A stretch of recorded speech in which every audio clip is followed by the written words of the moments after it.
ത്യാഗത്തെ പകരം എന്തു നൽകും ഞാനിനി ഹൃദയം പൂർണ്ണമായി നൽകുന്നു നാഥനേ. നമ്മുടെ അല്പസമയത്തെ ചിന്തയ്ക്കായിട്ട് നമുക്ക് 2 കൊറിന്തോസ് 11 അധ്യായം 2 Corinthians 11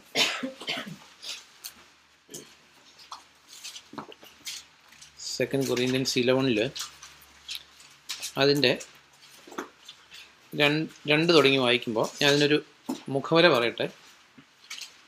അതായത് നമ്മൾ പലപ്പോഴും ചിന്തിച്ചിട്ടില്ലാത്ത ചില കാര്യങ്ങൾ, കാരണം നമുക്ക് കർത്താവിനെ കുറിച്ച് അറിയാം, സുവിശേഷം അറിയാം, പരിശുദ്ധാത്മാവിനെ കുറിച്ച് അറിയാം, ഇതെല്ലാം അറിയാം. എന്നാൽ ബൈബിള് തരുന്ന ചില വാണിങ്സ്, കർത്താവ് തന്നെ ഒത്തിരി വാണിങ്സ് തന്നിട്ടുണ്ട്. അപ്പോൾ ഇതിനകത്ത് അപ്പസ്തലനായ പൗലോസ് കൊറിന്തോസിലെ വിശ്വാസികൾക്ക് കൊടുക്കുന്ന ചില വാണിങ്സാണ്. നമ്മളൊരിക്കലും അത് നോർമലി ചിന്തിച്ചിട്ടുണ്ടാകാൻ വഴിയില്ല.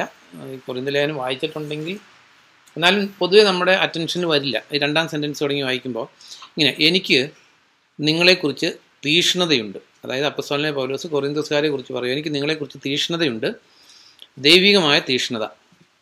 നിർമ്മലയായ കന്യകയെ അവളുടെ ഒരേ ഒരു ഭർത്താവിന് എന്ന പോലെ ഞാൻ നിങ്ങളെ ക്രിസ്തുവിന് വിവാഹ നിശ്ചയം ചെയ്തു കൊടുത്തു. അപ്പോൾ നമുക്കറിയാം, നമ്മുടെ എല്ലാവരുടെയും, അതായത് കർത്താവിന് ജീവിതം കൊടുത്തിട്ടുള്ള ഓരോരുത്തരെ കുറിച്ചുമുള്ള ഒരു സ്പിരിച്വൽ കൺസെപ്റ്റ്. അത് എന്തായാലും നമ്മളെ, അതായത് മണവാളിനും മണവാട്ടിയും ആയിട്ട് കർത്താവിൻ്റെ സഭയെ എന്നും കമ്പയർ ചെയ്തിട്ടുണ്ട്. നമ്മൾ കർത്താവിൻ്റെ മണവാട്ടിയാണ്, കർത്താവ് മണവാളനാണ്. പക്ഷേ കല്യാണം നടന്നിട്ടുണ്ടോ? ഇല്ല, വിവാഹം നിശ്ചയം ചെയ്ത് കൊടുത്തിട്ടേ ഉള്ളൂ. അപ്പം അന്നത്തെ ആ യഹൂദ കൺസെപ്റ്റൊക്കെ എടുത്താൽ നമുക്കറിയാം. അപ്പം നമ്മൾ മറിയത്തെക്കുറിച്ച് പറയുന്നുണ്ട്, ജോസഫിന് വിവാഹം നിശ്ചയം ചെയ്തിട്ടുണ്ടായിരുന്നു, കല്യാണം നടന്നിട്ടില്ലായിരുന്നു. അപ്പോൾ there was a time period between the betrothal and marriage. നമ്മുടെ ഇടയിലുണ്ട്, പക്ഷേ ഇപ്പം എല്ലാവരും ക്വിക്ക് സർവീസ് ആയതുകൊണ്ട് ചിലപ്പോൾ ഒരാഴ്ച കാണത്തുള്ളൂ, ചിലപ്പോൾ 2 ദിവസമേ കാണത്തുള്ളൂ എന്നേ ഉള്ളൂ. Otherwise there can be A period of time. അപ്പോൾ ഇവിടെ പൗലോസ് പറയുകയാണ്, നിങ്ങളെ ഞാൻ കർത്താവിന് വിവാഹ നിശ്ചയം ചെയ്ത് കൊടുത്തു. അപ്പോൾ നമ്മുടെ എല്ലാവരുടെയും കണ്ടീഷൻ അതാ, എല്ലാവരുടെയും എന്ന് പറഞ്ഞാൽ കർത്താവിന് ജീവിതം കൊടുത്തിട്ടുള്ളവരുടെ. എന്നിട്ട് അവിടെ പൗലോസ് പറയുകയാണ്, അപ്പം ഇത് നമ്മളെ എല്ലാവരെയും സംബന്ധിക്കുന്ന കാര്യമാണ്. കാരണം we are all betroth to the Lord. കല്യാണം നടന്നിട്ടില്ല. കല്യാണം നടക്കുന്നത് മരിച്ച് കർത്താവിൻ്റെ അടുത്ത് ചെല്ലുമ്പോൾ, അല്ലെങ്കിൽ കർത്താവ് ഇങ്ങോട്ട് മടങ്ങി വന്നാൽ, അപ്പോഴേ റിയൽ മാരേജ് നടക്കത്തുള്ളൂ. മീൻസ് എന്നും കർത്താവിനോട് കൂടെ ആയിരിക്കുന്ന അവസ്ഥ. അപ്പോൾ ഈ വിവാഹം നിശ്ചയം ചെയ്തിരിക്കുന്ന അവസ്ഥയിൽ ഉണ്ടാകാവുന്ന, അല്ലെങ്കിൽ നമ്മുടെ ഇന്നത്തെ ലൈഫിൽ ഉണ്ടാകാവുന്ന ചില പ്രാക്ടിക്കൽ പ്രോബ്ലംസിനെ കുറിച്ചാണ് പൗലോസ് അവിടെ പറയുന്നത്. എന്നിട്ട് പറയുകയാണ്, വിവാഹം നിശ്ചയം ചെയ്തു കൊടുത്തു, എന്നാൽ സർപ്പം കൗശലത്താൽ ഹവ്വായെ വഞ്ചിച്ചതുപോലെ ക്രിസ്തുവിനോടുള്ള ആത്മാർത്ഥവും സംശുദ്ധവുമായ ഭക്തിയിൽ നിന്ന് നിങ്ങളുടെ ചിന്തകൾ വഴിപിഴപ്പിക്കപ്പെടുമോ എന്ന് ഞാൻ സംശയിക്കുന്നു. അപ്പം പോളിന് ഭയം എന്തിനെക്കുറിച്ചായിരുന്നു? അതായത് അവിടെ പറയുന്ന നോക്ക്, അവിടെ ഏദൻ തോട്ടത്തിൽ കാണുന്ന പേഴ്സണാലിറ്റിയെ അപ്പസ്തലനായ പൗലോസ് ഇങ്ങോട്ട് കൊണ്ടുവരിക. ഏദൻ ഉൽപ്പത്തി 3 അധ്യായത്തിൽ നമ്മൾ കാണുന്നതാണ്, സർപ്പം കൗശലത്താൽ ഹവ്വായെ വഞ്ചിച്ചു. അപ്പോൾ അന്ന് കർത്താവിൻ്റെ സ്വന്തമായിരുന്ന ആദം ഹവ്വയും അവരെ സർപ്പം എങ്ങനെ വഞ്ചിച്ചു? കൗശലത്താൽ, ഡിസീവിങ്ങാണ്. കാരണം പിശാച് അങ്ങനെയല്ലേ പറയുന്നത്, അതായത് എന്തെങ്കിലും ദൈവം തിന്നരുതെന്ന് പറഞ്ഞിട്ടുണ്ടോ? എന്നിട്ട് ഡിസീവിങ് ഇതായിരുന്നു, ദൈവം അങ്ങനെയൊക്കെ പറഞ്ഞിട്ടുണ്ട്, പക്ഷേ അത് എന്തുകൊണ്ടാണ് ദൈവം തിന്നരുതെന്ന് പറഞ്ഞേക്കുന്നത്? തിന്നിട്ടുണ്ടെങ്കിൽ നിങ്ങളും ദൈവത്തെ പോലെ ആവും. അതുകൊണ്ട്, അതായത് അസൂയ കൊണ്ടാണ് ദൈവവചനം അനുസരിക്കാൻ ദൈവം പറഞ്ഞിരിക്കുന്നത് എന്നുള്ളതായിരുന്നു പിശാചിൻ്റെ കൗശലം. അതായത് ഇന്നും അങ്ങനെ തന്നെയാണ്. അതായത് ദൈവവചനം അനുസരിച്ചാൽ, അല്ലെങ്കിൽ അനുസരിക്കാതിരിക്കുന്നതാണ് നിങ്ങൾക്ക് ബെറ്റർ എന്ന് ഉള്ള ആ നുണയാണ് ത്രൂ ഔട്ട് ദി യൂണിവേഴ്സ് പിശാച് എന്ന് ഉപയോഗിച്ചുകൊണ്ടിരിക്കുന്നത്. അപ്പോൾ ഇവിടെ പൗലോസ് പറയുകയാണ്, അപ്പോൾ നമ്മൾ അറിയേണ്ട ഒരു കാര്യം, ബിട്രോത്ത്ഡ് ആയിട്ടുള്ള, അല്ലെങ്കിൽ ക്രിസ്തുവിന് വിവാഹ നിശ്ചയം ചെയ്തിരിക്കുന്ന ആൾക്കാരെ ഓൾ ഔട്ട് എഫേർട്ടിൽ ഡിസീവ് ചെയ്യാനായിട്ട് ഇറങ്ങി പുറപ്പെട്ടിരിക്കുന്ന ആരാ? പിശാചാണ്. ഇന്നും അങ്ങനെ തന്നെ. അല്ലാതെ പിശാച് മരിച്ചു പോയിട്ടില്ല, ഉണ്ടോ? പിശാചിന് മരണമില്ല. അപ്പോൾ ഇതിൽ സർപ്പം കൗശലത്താൽ ഹവ്വായെ വഞ്ചിച്ചതുപോലെ, അപ്പോൾ നമ്മളെല്ലാം ബിവെയർ ആയിരിക്കേണ്ട കാര്യം എന്ന് പറയുന്നത് പിശാചിനെ കുറിച്ചാണ്. കാരണം പിശാച് ബിട്രോത്ത്ഡ് ആയിട്ടുള്ള ആൾക്കാരെ ഡിസീവ് ചെയ്യാനായിട്ട് എന്നും തലമുറകളിലൂടെ പ്രവർത്തിച്ചിട്ടുണ്ട്. ഇവിടെ പൗലോസ് പറയുക, കൊറിന്തോസുകാർ പറയുക, നിങ്ങളെ വഞ്ചിക്കുമെന്ന് ഞാൻ ഭയപ്പെടുന്നു. അപ്പോൾ എങ്ങനെ വഞ്ചന എങ്ങനെ പ്രവർത്തിക്കുന്നതെന്നുള്ളതാണ് പൗലോസ് അവിടെ പറയുന്നത്. ഈ വഞ്ചിക്കപ്പെടുന്നത് എപ്പോഴാണ് എഴുതിയിട്ടുണ്ട്? ആ സെൻറ്റൻസ്, 3-ാം സെൻറ്റൻസ് വായിച്ച് നോക്കി. എന്നാൽ സർപ്പം കൗശലത്താൽ ഹവ്വയെ വഞ്ചിച്ചതുപോലെ, അതെ, ക്രിസ്തുവിനോടുള്ള ആത്മാർത്ഥവും സംശുദ്ധവുമായ ഭക്തിയിൽ നിന്ന്. അപ്പം നമ്മുടെ ചിന്താ മണ്ഡലത്തിലാണ് പിശാച് പ്രവർത്തിക്കുന്നത്. നമ്മളെപ്പോഴും പറയാറുണ്ട് പിശാചാണ് ശത്രു. നമ്മളാരും പിശാചിനെ കണ്ടിട്ടില്ല, പിശാച് ഉപദ്രവിക്കുന്നതായിട്ട് കണ്ടിട്ടില്ല, പിശാചിനെ നേരിട്ട് കണ്ടിട്ടില്ല. പക്ഷെ അപ്പോൾ നമ്മൾ വിചാരിക്കും പിശാച് ഇന്ന് ഇറ്റ്സ് നോട്ട് ആക്ടിങ് എന്നാണ് വിചാരിച്ചേക്കുന്നത്. പിശാച് പ്രവർത്തിക്കുന്ന മേഖല എവിടെയാണ്? ചിന്താമണ്ഡലത്തില്ല. അതുകൊണ്ട് നമ്മളെല്ലാവരും വിചാരിച്ചേക്കുന്നത് പിശാച് ഇപ്പോൾ ആക്റ്റീവ് അല്ല എന്ന്. നമ്മുടെ മനസ്സിൽ ക്രിസ്തുവിന് നിരക്കാത്ത എന്തൊക്കെ ചിന്തകൾ കടന്നു വരുന്നുണ്ടോ അതിൻ്റെ പിന്നിലെ പ്രേരക ശക്തി മോസ്റ്റ് പ്രോബബ്ലി പിശാചാകാം. കാരണം പിശാചിന് മനസ്സിലേക്ക് ചിന്തകൾ കൊണ്ടുവരാൻ പറ്റുമെന്നാണ് ബൈബിൾ പറയുന്നത്. എങ്ങനെയാണെന്ന് ചോദിച്ചാൽ അറിയില്ല. ഈ സ്ഥലം മാറ്റാതെ ഈ യോഹന്നാൻ്റെ സുവിശേഷം 13 അധ്യായം എടുക്കുമ്പോൾ ഈ സ്ഥലം മാറ്റില്ല കേട്ടോ. കാരണം പിശാചിന് ചിന്തകൾ കൊണ്ടുവരാൻ പറ്റും എന്നതിനുള്ളൊരു തെളിവ് ദൈവത്തിൻ്റെ വചനത്തിൽ 13:2 വായിക്കുമ്പോൾ 13:2 സമയത്ത് ശിമയോന്റെ പുത്രനായ യൂദാ ഇസ്കരിയോത്തിന്റെ ഹൃദയത്തിൽ പിശാച് അവനെ ഒറ്റി കൊടുക്കാൻ തോന്നിച്ചിരുന്നു. കണ്ടോ അവിടെ എഴുതിയേക്കുന്നുണ്ട്. കാരണം നമുക്ക് സ്ക്രിപ്ചർ സപ്പോർട്ട് ഇല്ലാത്ത ഒരു കാര്യത്തിനും സ്പിരിച്വൽ അതോറിറ്റി ഇല്ല, അല്ലെ ദൈവത്തിൻ്റെ സപ്പോർട്ടില്ല. നമ്മൾ എന്തെങ്കിലും കാര്യങ്ങൾ പറഞ്ഞാൽ അതിന് ഒരു വാല്യൂ ഇല്ല. പക്ഷേ നമ്മൾ പറയുന്ന കാര്യങ്ങൾക്ക് there must be a support from the scripture. അപ്പോൾ പിശാചിന് നമ്മുടെ ഹൃദയത്തിൽ ചിന്തകൾ കൊണ്ടുവരാൻ പറ്റില്ലേ? ഇവിടെ എഴുതിയേക്കുന്നുണ്ട്. ഇവിടെ അങ്ങനെ തന്നെ എഴുതിയേക്കുന്നത്. അത്താഴ സമയത്ത് ശിമയോന്റെ പുത്രനായ യൂദാ ഇസ്കറിയോത്തിന്റെ ഹൃദയത്തിൽ പിശാച് അവനെ ഒറ്റിക്കൊടുക്കാൻ തോന്നിച്ചിരുന്നു. അപ്പം നമ്മൾ അറിയേണ്ട ഒരു കാര്യം, നമ്മുടെ ഹൃദയത്തിൽ തോന്നുന്ന പല ചിന്തകളും it may not be from God, it can be from അറിയുന്നതായിരിക്കും പിശാചിന്നാകാം. അതുകൊണ്ട് എല്ലാ ചിന്തകളും പിശാച് കൊണ്ടുവരുന്നതാണെന്നോ അല്ലെങ്കിൽ എല്ലാ ചിന്തകളും ദൈവം കൊണ്ടുവരുന്നതാണെന്നല്ല. അപ്പം നമ്മളെ സംബന്ധിച്ച് അവിടെയാണ് നമ്മൾ ദൈവവചനം പഠിക്കേണ്ടതിൻ്റെയും ദൈവത്തിൻ്റെ പരിശുദ്ധാത്മാവിനാൽ വഴി നടത്തപ്പെടേണ്ടതിൻ്റെയും ആവശ്യകത. അല്ലെങ്കിൽ ചില ചിന്തകൾ നമുക്ക് തോന്നും ദൈവത്തിൽ നിന്നാണ്, പക്ഷേ ഒറിജിനലി എവിടെ നിന്നായിരിക്കും? പിശാചിൽ നിന്നായിരിക്കും. ഇപ്പോൾ നമുക്കൊരു എക്സാമ്പിൾ പറഞ്ഞാൽ, കർത്താവിൻ്റെ ശിരസിൽ ഒരു വിലയേറിയ കുപ്പി സുഗന്ധ തൈലം ഒരു സ്ത്രീ ഒഴിച്ചു. അപ്പോൾ യൂദാസ് പറഞ്ഞു, ഈ ദുർവ്വയെ എന്തിന്, ഇത് വിറ്റ് 300-ലധികം ദനാറയ്ക്ക് വിറ്റ് ദരിദ്രർക്ക് കൊടുക്കായിരുന്നു. അപ്പോൾ അത് കേട്ടാൽ അത് ദൈവത്തിൽ നിന്നാണെന്ന് തോന്നുന്നു, പിശാചിൽ നിന്നാണെന്ന് തോന്നുന്നു? ദൈവത്തിൽ നിന്നാണെന്നല്ലേ തോന്നുള്ളൂ. ദരിദ്രരെ സഹായിക്കുന്ന നല്ല കാര്യമാണ്, ഇത് വിറ്റ് ദരിദ്രർക്ക് കൊടുക്കായിരുന്നു പിശാചി പറഞ്ഞപ്പോൾ. പക്ഷേ കർത്താവ് പറഞ്ഞു അവൾ നല്ലൊരു കാര്യം ചെയ്തത്. അപ്പോൾ ഇതിൽ നമുക്ക് പുറമേ നിന്ന് നമുക്ക് ആത്യന്തികമായിട്ട് അല്ലെങ്കിൽ ആപേക്ഷികമായിട്ട് ദൈവത്തിൽ നിന്നാണെന്ന് തോന്നുന്നത് ഒരുപക്ഷെ ദൈവത്തിൽ നിന്നായിരിക്കത്തില്ല, അല്ലെങ്കിൽ പിശാചിൽ നിന്നാണെന്ന് തോന്നുന്നത് ഒരുപക്ഷെ, അല്ലെങ്കിൽ നമ്മുടെ ബുദ്ധിക്ക് ദൈവത്തിൽ നിന്നാണെന്ന് തോന്നുന്നത് പക്ഷേ ദൈവത്തിൽ നിന്നായിരിക്കത്തില്ല. കാരണം ഈ സമയത്ത് ഒന്നും അറിയാത്ത ഒരാൾ കേട്ടാൽ അല്ല യൂദാസ് പറഞ്ഞാൽ നല്ലതാണെന്ന് തോന്നുള്ളൂ, അല്ലേ? ഇതിപ്പോൾ തലയിൽ തൈലം ഒഴിച്ചിട്ട് എന്തെങ്കിലും കാര്യമുണ്ട്? ഒരു ഗുണമില്ല. It's a wastage of money. അപ്പോൾ നമ്മൾ തിരികെ 2 കൊറിന്തോസ് 11 മടങ്ങി വരുമ്പോൾ, അപ്പോൾ പൗലോസിന് കൊറിന്തോസുകാരെ കുറിച്ചുള്ള കൺസേൺ എന്തായിരുന്നു? ഇവരുടെ എന്ത് പ്രശ്നം വരുമെന്ന ചിന്താമണ്ഡലത്തിൽ കയറി പിശാച് പ്രവർത്തിക്കുമോ എന്നുള്ള വല്ലാത്ത ഭയം ഉണ്ടായിരുന്നു. അപ്പോൾ നമ്മുടെ ചിന്താമണ്ഡലം നമ്മൾ ചിന്തിക്കുമ്പോൾ, അപ്പോൾ ഇവിടെ പറഞ്ഞേക്കുന്നത്, ഇപ്പോൾ ലോകത്തിലൊരു എക്സാമ്പിളാണ് പറഞ്ഞേക്കുന്നത്. അതായത് ഇപ്പോൾ ലോകത്തിലൊരു എക്സാമ്പിൾ എടുത്താൽ, ഒരു വിവാഹ നിശ്ചയം ചെയ്തിരിക്കുന്ന ഒരു സ്ത്രീ നാച്ചുറലി ചിന്തിക്കേണ്ടത് ആരെക്കുറിച്ചാണ്? അല്ലേ? അച്ചായൻ കറക്റ്റായിട്ട് അറിയാം. അച്ചായൻ പറഞ്ഞു ഭർത്താവാകാൻ പോകുന്ന ആളെ കുറിച്ചാണ് ചിന്തിക്കേണ്ടത്. അപ്പം നമ്മൾ കർത്താവിന് വിവാഹ നിശ്ചയം ചെയ്തിരിക്കുന്നവർ റൈറ്റ് പാത്തിലാണ് പോകുന്നതെങ്കിൽ ആരെക്കുറിച്ചാണ് ചിന്തിക്കേണ്ടത്? അതേ വൺസിൻ്റെ വയൽ കർത്താവിനെ കുറിച്ച് ചിന്തിച്ചു, അല്ലാത്ത സമയത്തെല്ലാം വേറെ കാര്യങ്ങളെക്കുറിച്ച്. അതാ ഇവിടെ പൗലോസ് പറഞ്ഞ ഭയം. അപ്പോൾ നമ്മുടെ ജീവിതത്തിൽ നിന്ന് ചിന്തിച്ച് നോക്കിയാൽ മതി. നമ്മളൊരു ട്രൂ ആൻഡ് സിൻസിയർ ആയിട്ടുള്ള ഒരു വിവാഹ നിശ്ചയം ചെയ്യപ്പെട്ടിരിക്കുന്ന ഒരു കന്യകയെ പോലെയാണോ ജീവിക്കുന്നത്? അതെയോ പ്രാർത്ഥിക്കാൻ വരുമ്പോൾ കർത്താവിൻ്റെ കാര്യം, അല്ലെങ്കിൽ ഞായറാഴ്ച പ്രാർത്ഥനയ്ക്ക് പോകുമ്പോൾ കർത്താവിൻ്റെ കാര്യം, മൺഡേ ടു ഫ്രൈഡേ ലോകകാര്യം, പിന്നീട് മനസ്സിൽ മുഴുവൻ ലോകത്തിലെ കാര്യങ്ങൾ, ലോകത്തിലെ സ്വപ്നങ്ങൾ, ദെൻ അതിൻ്റെ ഇൻഫ്ലുവൻസ് എന്താണെന്ന് ചോദിച്ചാൽ you are not betroth to the Lord. കർത്താവിനെ ഏക മണവാളനായിട്ട് സ്വീകരിച്ചിട്ടുണ്ടെങ്കിൽ നമ്മളതിൻ്റെ റിവേഴ്സ് ഇൻ്റഗ്രേറ്റ് ചെയ്ത് നോക്കണ്ടേ. നമ്മളെല്ലാം അക്സെപ്റ്റ് ചെയ്യുന്ന ഒരു കാര്യം, കർത്താവിന് ഏക മണവാളനായിട്ട് വിവാഹ നിശ്ചയം ചെയ്തിട്ടുണ്ടെന്ന് we will all accept. At the same time genuinely നമ്മളങ്ങനെ ചെയ്തിട്ടുണ്ടോ എന്ന് അറിയാൻ ഒരേ ഒരു മാർഗ്ഗമുള്ളൂ, നമ്മുടെ ഹൃദയത്തിലെ ചിന്തകളെ ഒന്ന് പരിശോധിച്ചാൽ മതി. നമ്മുടെ ജീവിതത്തിലെ പ്രയോറിറ്റീസിനെ ഒന്ന് ചിന്തിച്ചാൽ മതി. നമ്മുടെ ജീവിതത്തിലെ പ്രയോറിറ്റി ഈ കർത്താവിന് വിവാഹ നിശ്ചയം ചെയ്യപ്പെട്ടിരിക്കുകയാണെങ്കിൽ നമ്മളിവിടെ ജീവിക്കും, ജോലി ചെയ്യും, എല്ലാ കാര്യങ്ങളും ചെയ്യും. It is natural.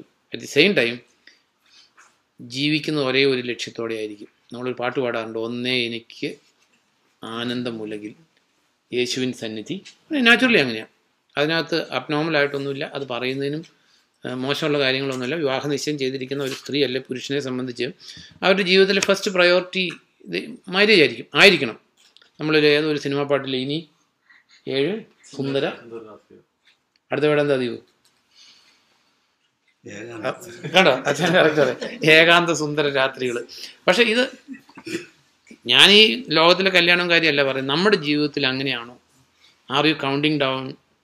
എന്താ പറയുന്നത്, റോക്കറ്റ് വിക്ഷേപിക്കുമ്പോൾ 10, 9, 8, 7, 6, 5, 4 0 വരുന്ന പോലെ are you counting down your days when I can meet my Lord? അപ്പോസ്തലൻ യോഹന്നാൻ പറഞ്ഞു, കർത്താവ് യേശുവേ വേഗം വരണമേ. പൗലോസ് പറഞ്ഞു, എനിക്ക് ഈ ശരീരം വിട്ട് ക്രിസ്തുവിനോട് ചേരണം, അതാണ് ഏറ്റവും നല്ലത്.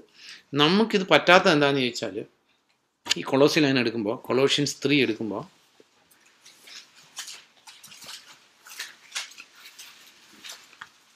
യുടെ 1 തുടങ്ങി വായിക്കുമ്പോൾ, ഇത് പറ്റുന്നില്ലെങ്കിൽ നമ്മളതിൻ്റെ ഈ എന്താ പറയുന്നത്, ഞാൻ എന്നും പറയുന്ന ഒരു കാര്യം, ഇസ്രായേലിലെ രാജാക്കന്മാർക്ക് പറ്റിയ തെറ്റ് നമുക്ക് പറ്റില്ല. രാജു ഓർക്കണം, ഞാൻ എന്നും പറയുന്ന ഒരു കാര്യം ദീപു, ഇസ്രായേലിലെ രാജാക്കന്മാർക്ക് പറ്റിയ തെറ്റ് നമുക്ക് പറ്റരുതെന്ന് ഞാൻ എന്നും പറയാറില്ല. ഇസ്രായേലിലെ രാജാക്കന്മാർക്ക് പറ്റിയ തെറ്റെന്തായിരുന്നു?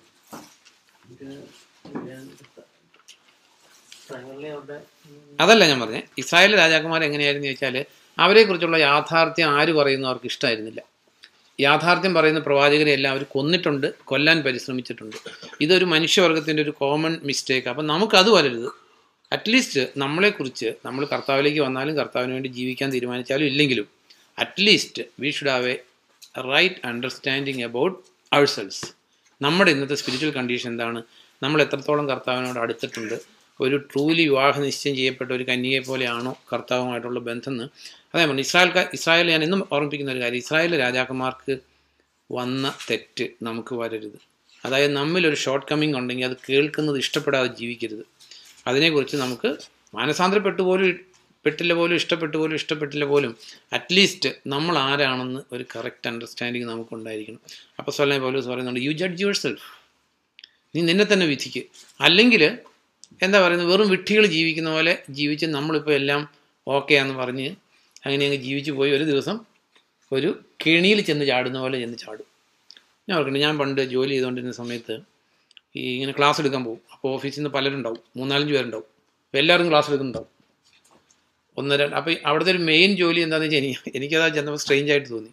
ഓരോരുത്തരും ക്ലാസ് എടുത്ത് കഴിയുമ്പോൾ ഈ ബാക്കിയുള്ള 5 പേര് പോകുന്നുണ്ടെങ്കിൽ ബാക്കി 4 പേരും ഇറങ്ങി വരും, പറയും ഓ ഭയങ്കര ക്ലാസ്സായിരുന്നു, നല്ല ക്ലാസ്സായിരുന്നു. അപ്പോൾ ഞാനൊരു ക്ലാസ് എടുത്ത് ഇറങ്ങി വന്നപ്പോൾ എന്നോടും പറഞ്ഞു, എനിക്കറിയാം ഞാനൊരു 15 മിനിറ്റ് പോലും എൻ്റെ ക്ലാസ് നല്ലതല്ലായിരുന്നു, എനിക്കറിയാം. അത് നല്ലതാകത്തക്ക രീതിയിലൊരു പ്രിപ്പറേഷനും ഇല്ലായിരുന്നു, ടോപ്പിക്കും ഒന്നും ഇല്ലാത്തൊരു ഇറങ്ങി വന്നവരെല്ലാം പറയുന്നത് ഭയങ്കര നല്ല ക്ലാസ്സായിരുന്നു. ഇത് അവർ ട്രെയിൻ ചെയ്തേക്കുന്ന മ്യൂച്വലി എന്താ പറയുന്നത്, നുണ പറഞ്ഞ് പ്രോത്സാഹിപ്പിക്കാനായിട്ട്. അപ്പോൾ നമ്മുടെ ജീവിതത്തിൽ at least be true to our own spiritual condition. അപ്പോൾ ഇവിടെ നമ്മൾ ഈ കൊളോഷ്യൻസ് 3:1-4 വായിക്കുമ്പോൾ വായിക്കാം. ക്രിസ്തുവിനോടുകൂടി ഉയർപ്പിക്കപ്പെട്ടിരിക്കുന്നത് കൊണ്ട് നിങ്ങൾ ഉന്നതത്തിലെ കാര്യങ്ങൾ അന്വേഷിക്കുക.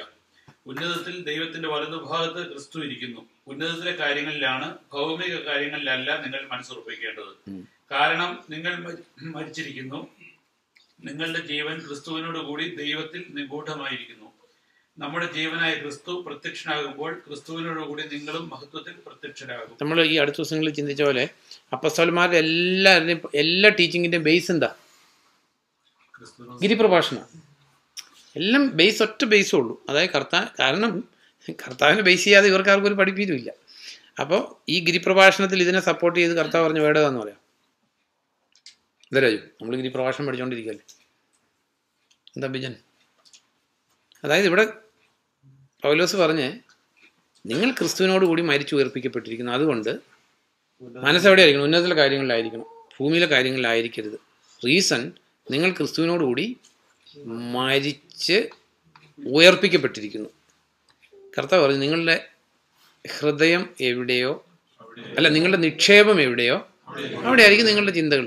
അപ്പോൾ ഇത് നമുക്ക് ഈ മനസ്സ് ഉന്നതത്തിൽ ഉറപ്പിക്കാൻ പറ്റാത്തതിൻ്റെ ഒറ്റ റീസണുള്ളൂ. എന്താ?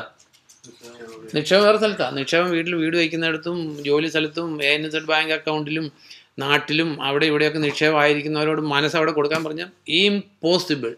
മനസ്സ് അവിടെ ആയിരിക്കും. കർത്താവ് പറഞ്ഞു നിങ്ങളുടെ നിക്ഷേപം എവിടെയോ അവിടെ ആയിരിക്കും നിങ്ങളുടെ ഹൃദയം. അപ്പോൾ കാരണം ഇത് കർത്താവ് പറഞ്ഞ കാര്യമാണ്. ഇവിടെ പൗലോസ് ആ കാര്യം തന്നെ നമുക്ക് മനസ്സിലാകുന്ന രീതിയിൽ പറഞ്ഞു തരുന്ന കാര്യങ്ങൾ. നിങ്ങൾ ക്രിസ്തുവിനോട് കൂടി മരിച്ചടക്കപ്പെട്ടവരാണ്, നിങ്ങൾ ഉയർപ്പിക്കപ്പെട്ടവരാണ്. അതുകൊണ്ട് എന്ത് ചെയ്യണം? നിങ്ങളുടെ ചിന്തകൾ, അതിൻ്റെ രണ്ടാമത്തെ സെൻറ്റൻസിൽ ഇരിക്കുന്നു, ഉന്നതത്തിലെ കാര്യങ്ങളിലാണ്, ഭൗമിക കാര്യങ്ങളിലല്ല നിങ്ങൾ മനസ്സുറപ്പിക്കേണ്ടത്. ഇതിങ്ങനെയായിരുന്നെങ്കിൽ ഉന്നതത്തിലെ കാര്യങ്ങളിൽ മാത്രം അല്ല, ഭൗമിക കാര്യങ്ങളിൽ മാത്രമല്ല, ഉന്നതത്തിലെ കാര്യങ്ങളിൽ മനസ്സുറപ്പിക്കണം എന്നായിരുന്നെങ്കിൽ ഇത് വെരി ഈസി. അങ്ങനെയല്ലാത്ത ആരെങ്കിലും ഉണ്ടോ? ഏത് മനുഷ്യനും, അതായത് ഓൾമോസ്റ്റ് 98% നിരീശ്വരവാദികളല്ലാത്ത സകല മനുഷ്യർക്കും മരിച്ചു കഴിഞ്ഞിട്ടുള്ള കാര്യത്തെക്കുറിച്ച് വൺ ടൈം ഓർ അതായത് ചിന്തിക്കില്ലേ?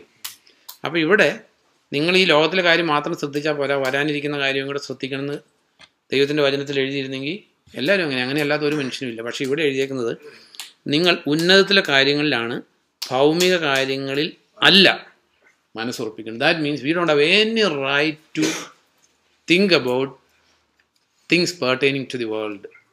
അതെന്താ? അപ്പോൾ ദൈവം പറഞ്ഞപ്പോൾ നമുക്ക് വീട് വേണ്ടേ, കൂടി വേണ്ടേ, പിള്ളേരുടെ വിദ്യാഭ്യാസം വേണ്ടേ, കഞ്ഞി കുടിക്കേണ്ടേ, ജോലി ചെയ്യണ്ടേ? എന്താ പിന്നെ കർത്താവിന് പറയാൻ കാരണം? എന്താ കാര്യം? ചിന്തിക്കേണ്ട കാര്യം. കാരണം ബൈബിൾ എന്ന് പറയുന്നത് ഡൗൺ ടു എർത്ത് 100% പ്രാക്ടിക്കലായിട്ടുള്ള ബുക്കാണ്. ഇതിനകത്ത് ഒരു തിയറി ഇല്ല. എന്തെങ്കിലും തിയറി എവിടെയെങ്കിലും പഠിപ്പിച്ചിട്ടുണ്ടെങ്കിൽ അതിൻ്റെ സെക്കൻഡ് ഹാഫായിട്ട് പ്രാക്ടിക്കൽ പറഞ്ഞിട്ടുണ്ടാവും. യു ടേക്ക് കൊളോസി ലേഖനം എടുക്കുക, FAC ലേഖനം എടുക്കുക, കർത്താവിൻ്റെ ടീച്ചിങ്സ് എടുക്കുക, ഏത് ടീച്ചിങ് എടുക്കുക, ഗിരിപ്രഭാഷണം എടുക്കുക, എല്ലാം എടുക്കുക. ഇതൊരു തിയറിറ്റിക്കൽ ബുക്കല്ല, ഇതൊരു പ്രാക്ടിക്കൽ ബുക്കാണ്, ഇത് ജീവിക്കാനുള്ള ബുക്കാണ്. അപ്പോൾ ഇവിടെ പറഞ്ഞേക്കാണ് നിങ്ങൾ ഭൂമിയിലെ കാര്യമൊന്നും അന്വേഷിക്കേണ്ട, ഉന്നതത്തിലെ കാര്യം അന്വേഷിച്ചാൽ മതി എന്ന് ഇവിടെ പരിശുദ്ധാത്മാവ് എഴുതി വെച്ചേക്കും. അപ്പോൾ അതിൻ്റെ അർത്ഥം നമുക്ക് ജോലി ചെയ്യേണ്ട, വീട് വേണ്ട, പിള്ളേർ വേണ്ട, കഞ്ഞി കുടിക്കേണ്ട എന്നാണോ അതിൻ്റെ അർത്ഥം? എന്താ അങ്ങനെ പറയാം? അതെ, അത് നോക്ക്. ഈ ലൂക്ക് ചാപ്റ്റർ 12 എടുക്കുമ്പോൾ അതൊക്കെ ഗിരിപ്രഭാഷണമാണ്. കാരണം സൂപ്പർ ബോസ് പഠിപ്പിച്ചതല്ലാതെ ഈ അപ്പസ്തോലന്മാർക്കോ നമുക്കോ പഠിപ്പിക്കാൻ ഒരു റൈറ്റും ഇല്ല. അതിനെ ബേസ് ചെയ്തുള്ള ടീച്ചിങ്സ് മാത്രമേ ഉള്ളൂ. ലൂക്ക് ചാപ്റ്റർ 12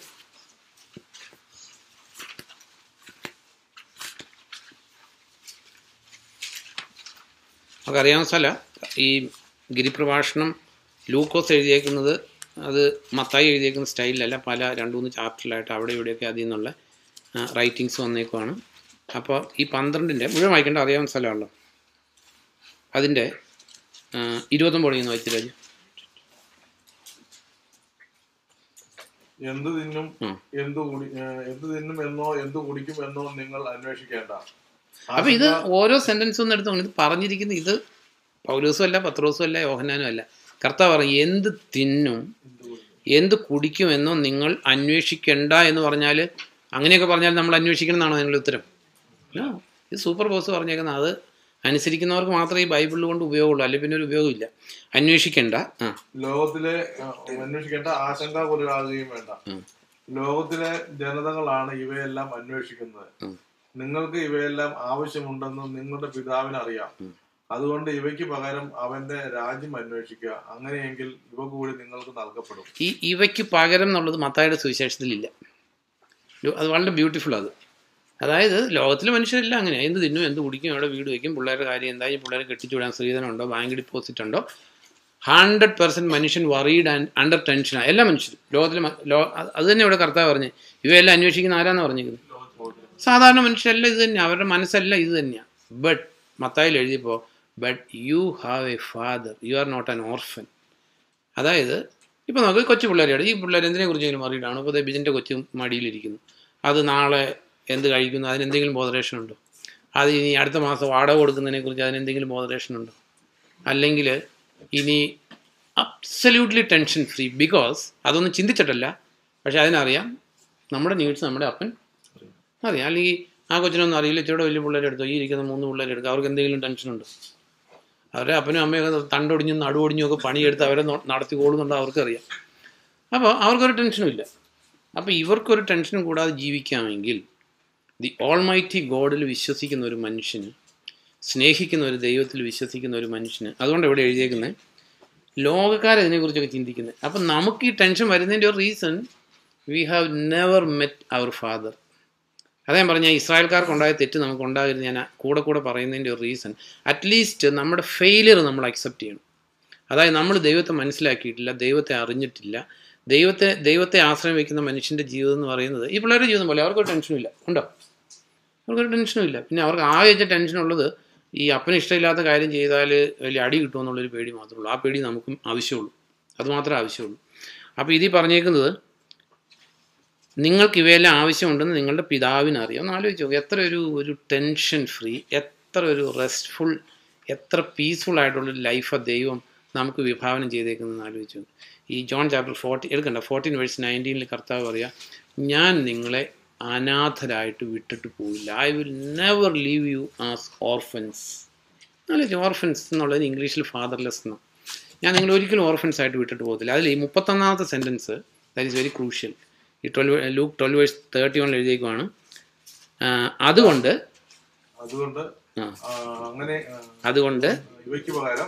ഇവയ്ക്ക് പകരം എന്നുള്ള ഇറ്റ്സ് വെരി ഇമ്പോർട്ടൻറ്റ്.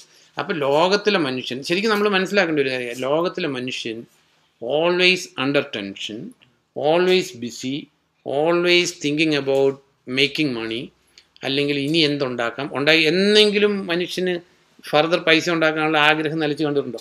ഇല്ല, ഒരിക്കലും ഇല്ല.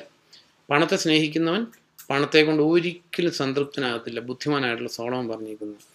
മനുഷ്യൻ മതി എന്ന് പറയുന്ന ആകെ ഒരു സാധനമുള്ളൂ, എന്താണെന്നറിയാം? ഭക്ഷണം മാത്രമാണ്. ബിരിയാണിയൊക്കെ കൊടുത്ത് രണ്ടാമതും മൂന്നാമതും കൊടുത്തു കഴിയുമ്പോൾ മതി. കാരണം മനുഷ്യൻ മതി എന്ന് പറയുന്നത് മാത്രമേ ഉള്ളൂ, വേറെ ഒന്നും. കാരണം പിന്നെ ഒരു രക്ഷയില്ല അകത്തോട്ട് കയറ്റാൻ. റോമാക്കാരാണെങ്കിൽ റോമാ സാമ്രാജ്യത്തിൻ്റെ പതനത്തെക്കുറിച്ച് നമ്മൾ പഠിക്കുമ്പോൾ അവർ തൊണ്ടയിൽ കൈയിട്ട് ഛർദ്ദിച്ചിട്ട് വീണ്ടും തിന്നുമായിരുന്നു. ഈ ഛർദ്ദി തിന്നുന്നല്ല, again they want to enjoy. റോമാ സാമ്രാജ്യത്തിൻ്റെ പതനത്തിൻ്റെ ഒരു റീസണായിട്ട് പറയുന്നത് അവരുടെ ഓവർ ഇൻ്റലിജൻസും ലക്ഷറി ആയിരുന്നു.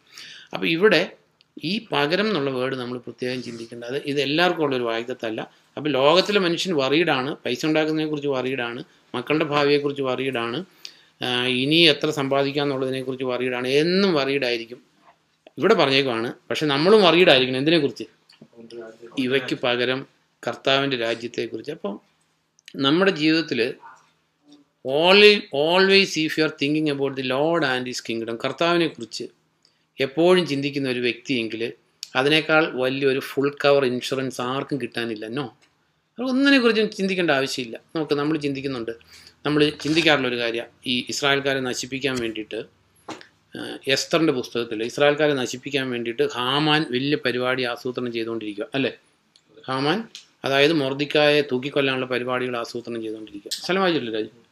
അപ്പോൾ മൊർദിക്കായെ കൊല്ലാൻ വായിച്ചിട്ടുണ്ടോ? അത് ചോയ്സിലിട്ടേക്കുന്നതാണോ? വായിച്ചിട്ടുണ്ടോ ബെറ്റ്സി? എസ്തർ വായിച്ചിട്ടുണ്ടോ? ചേച്ചി വായിച്ചിട്ടുണ്ടോ എസ്തറിൻ്റെ പുസ്തകം? എസ്തർന്ന് കേട്ടിട്ടുണ്ടല്ലോ. കാരണം ഒത്തിരി എസ്തർമാർ നമ്മുടെ ഇടയിലൊക്കെ കാണും സാധാരണ. കാരണം ആൾക്കാർ പിള്ളേർക്ക് പേരിടും, എസ്തർ, പിന്നെ എന്തൊക്കെ പേരിടും, യോവാന, റൂത്ത്, ലുദിയ, ഇതൊക്കെ പേരിടുന്നത് എന്നാന്ന് ചോദിച്ചാൽ ഇവരൊക്കെ ദൈവികരായിട്ട് വരണം എന്നുള്ള ആഗ്രഹം കൊണ്ടാണ് പേരിടുന്നത്. അതിനകത്ത് ഞാനിങ്ങനെ ചിന്തിച്ചൊരു കാര്യമായിട്ട്, പലരും യാക്കോബ് എന്ന് പേരിടും, ഇല്ല ജേക്കബ് എന്ന് ഒത്തിരി പേരില്ലേ? അർത്ഥം അറിഞ്ഞിട്ടില്ല. യാക്കോബ് എന്ന് പറഞ്ഞാൽ കുതികാലി വെട്ടി എന്നാണ് വാക്കിൻ്റെ അർത്ഥം. ആരും അറിഞ്ഞിട്ടില്ല? യാക്കോബ് യാക്കോബ് എന്ന് കേട്ടിട്ടുണ്ട്. അബ്രഹാം, ഇസാഖ്, യാക്കോബ് എന്ന്. യാക്കോബ് എന്നുള്ള വാക്കിൻ്റെ അർത്ഥം ശരിക്കും പറഞ്ഞാൽ കുതികാലി വെട്ടി എന്നാണ്. യാക്കോബിനെ ഇസ്രായേലാക്കി മാറ്റിയതാണ് ദൈവപ്രവർത്തനം യാക്കോബ്. അപ്പോൾ നമ്മുടെ പിള്ളേർക്ക് പേരിടുന്ന ഇതെന്നാണ്. എനിക്ക് സ്ട്രേഞ്ച് ആയിട്ടുള്ളൊരു തോന്നിയൊരു കാര്യം, ഞാൻ തോന്നിയതല്ല, ഒരു അനുഭവമാണ്. ഞാൻ ഈ തൃശ്ശൂർ ജോലി ചെയ്യുമ്പോൾ, അപ്പോൾ ഈ എന്താ പറയുന്നത്, കസ്റ്റമറെ എൻ്റർടൈൻ ചെയ്യുന്ന ഒരു പരിപാടി ഉണ്ടായിരുന്നു. അപ്പോൾ പേരൊക്കെ എഴുതണം, വരുന്നവരുടെ പേരൊക്കെ എഴുതി ഒരു രജിസ്റ്റർ സൂക്ഷിക്കണം. അപ്പോൾ ഒരാളുടെ പേര് ചോദിച്ചപ്പോൾ നടുങ്ങിപ്പോയി.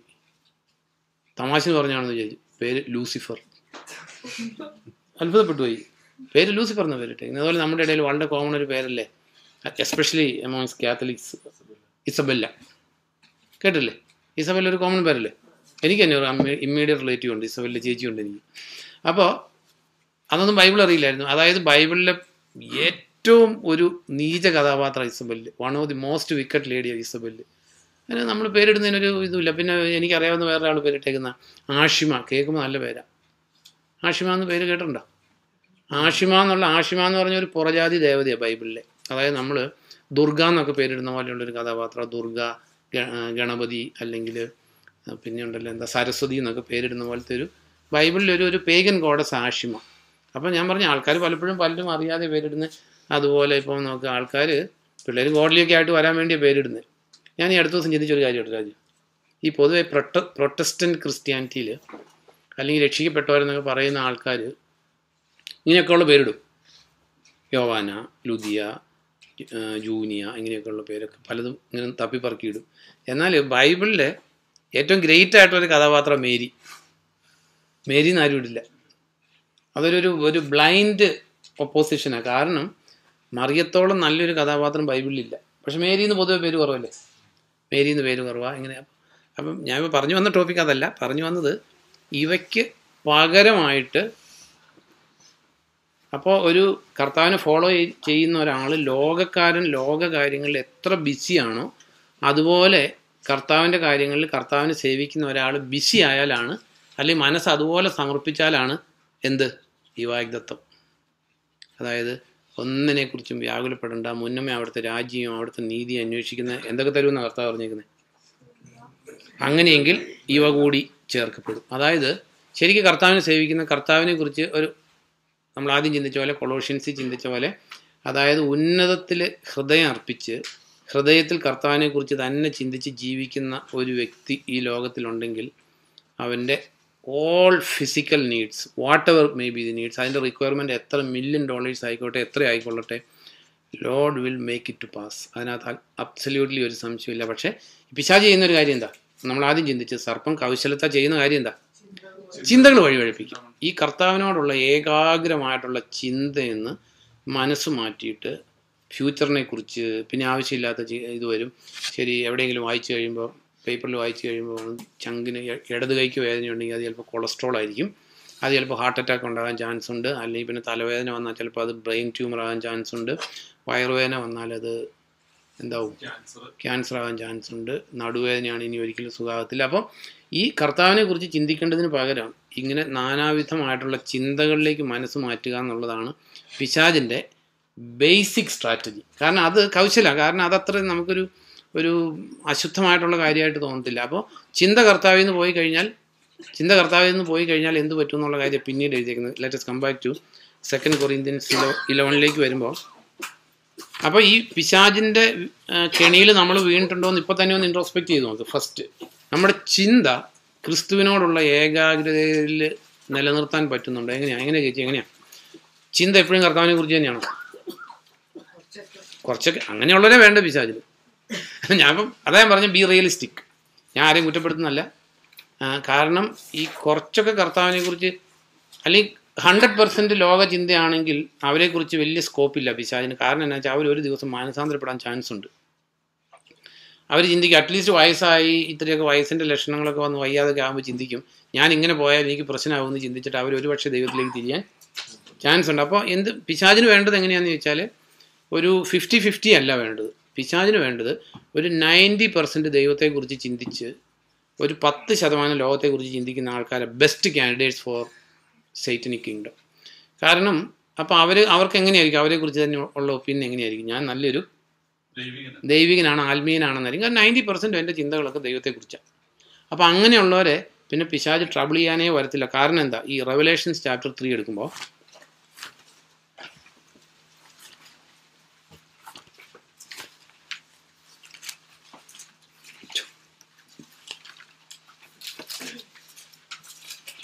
അതിൻ്റെ 14 തുടങ്ങി വായിക്കുമ്പോൾ 3 റെവലേഷൻ പേജ് 341 14 വായിച്ചില്ലേ? ലൗദിക്കയിലും എന്റെ സഭയിലെ മാലാഹയ്ക്ക് എഴുതുക, വിശ്വസനും യഥാർത്ഥ സാക്ഷിയും ദൈവത്തിന്റെ സൃഷ്ടിയുടെ ആരംഭവുമായ ആമേന്റെ വാക്കുകൾ. നിന്റെ പ്രവൃത്തികൾ എനിക്കറിയാം. നീ തണുപ്പുള്ളവനോ ചൂടുള്ളവനോ അല്ല. നീ തണുപ്പുള്ളവനോ ചൂടുള്ളവനോ ആയിരുന്നെങ്കിൽ ഒരു അങ്ങനെ ആഗ്രഹിക്കുന്നത്, നീ തണുപ്പുള്ളവനോ ചൂടുള്ളവനോ ആയിരുന്നെങ്കിൽ, നീ തണുപ്പും ചൂടും ഇല്ലാത്ത മന്ദോഷവാനായതുകൊണ്ട് എന്റെ വായിൽ നിന്ന് നിന്നെ ഞാൻ തുപ്പിക്കളയും. അതെ, ദൈവം പറയുന്ന കർത്താവിൻ്റെ ലെറ്ററാ. അപ്പോൾ കർത്താവ് പറയാണ്, ഈ ലവോഡീഷ്യൻ ചർച്ചിലെ അവിടുത്തെ എൽഡർ അല്ലെങ്കിൽ ആ സഭയിലെ ഒരു സഭയ്ക്ക് ദൂത് കൊടുക്കുന്ന, അല്ലെ സഭയിൽ മെസ്സേജ് കൊടുക്കുന്ന അവിടുത്തെ ഒരു മനുഷ്യനുള്ള ലെറ്റർ, അല്ലാതെ ഏഞ്ചൽ എന്ന് പറഞ്ഞേക്കുന്നത്. ഏഞ്ചൽ എന്നുള്ള വാക്കിൻ്റെ അർത്ഥം എന്താ? ദൂതൻ എന്നല്ലേ? ദൂതനല്ലേ ഏഞ്ചൽ? അല്ല, നമ്മൾ മാലാഖ എന്ന് പറയുമെങ്കിലും അതിൻ്റെ ലിറ്ററൽ മീനിങ് എന്ന് പറയുന്നത് ദൂതൻ. അപ്പോൾ സഭയ്ക്ക് ദൂത് കൊടുക്കുന്ന ആളെ ഉദ്ദേശിച്ചിരിക്കുന്നത് ഉൻസോറിറ്റീസ്. അപ്പോൾ ആ ആളുടെ കണ്ടീഷൻ എങ്ങനെയായിരുന്നു? ഇതൊരു മനുഷ്യനുള്ള ലെറ്റർ. ആ മനുഷ്യൻ എങ്ങനെയുള്ള ആളായിരുന്നു? അല്ല, മീൻസ് നമ്മളിപ്പോൾ പറയുമ്പോൾ നമ്മൾ ചേച്ചി പറഞ്ഞ പോലെയാ, കുറച്ചൊക്കെ ദൈവത്തെക്കുറിച്ചും കുറച്ചൊക്കെ മീൻസ് അവിടെ ചൂട് തണുപ്പെന്ന് പറഞ്ഞേക്കുന്നത് ദൈവകാര്യങ്ങളിൽ തണുപ്പനായിരുന്നില്ല, ചൂടനുമായിരുന്നില്ല. എങ്ങനെയുള്ള ആളായിരുന്നു?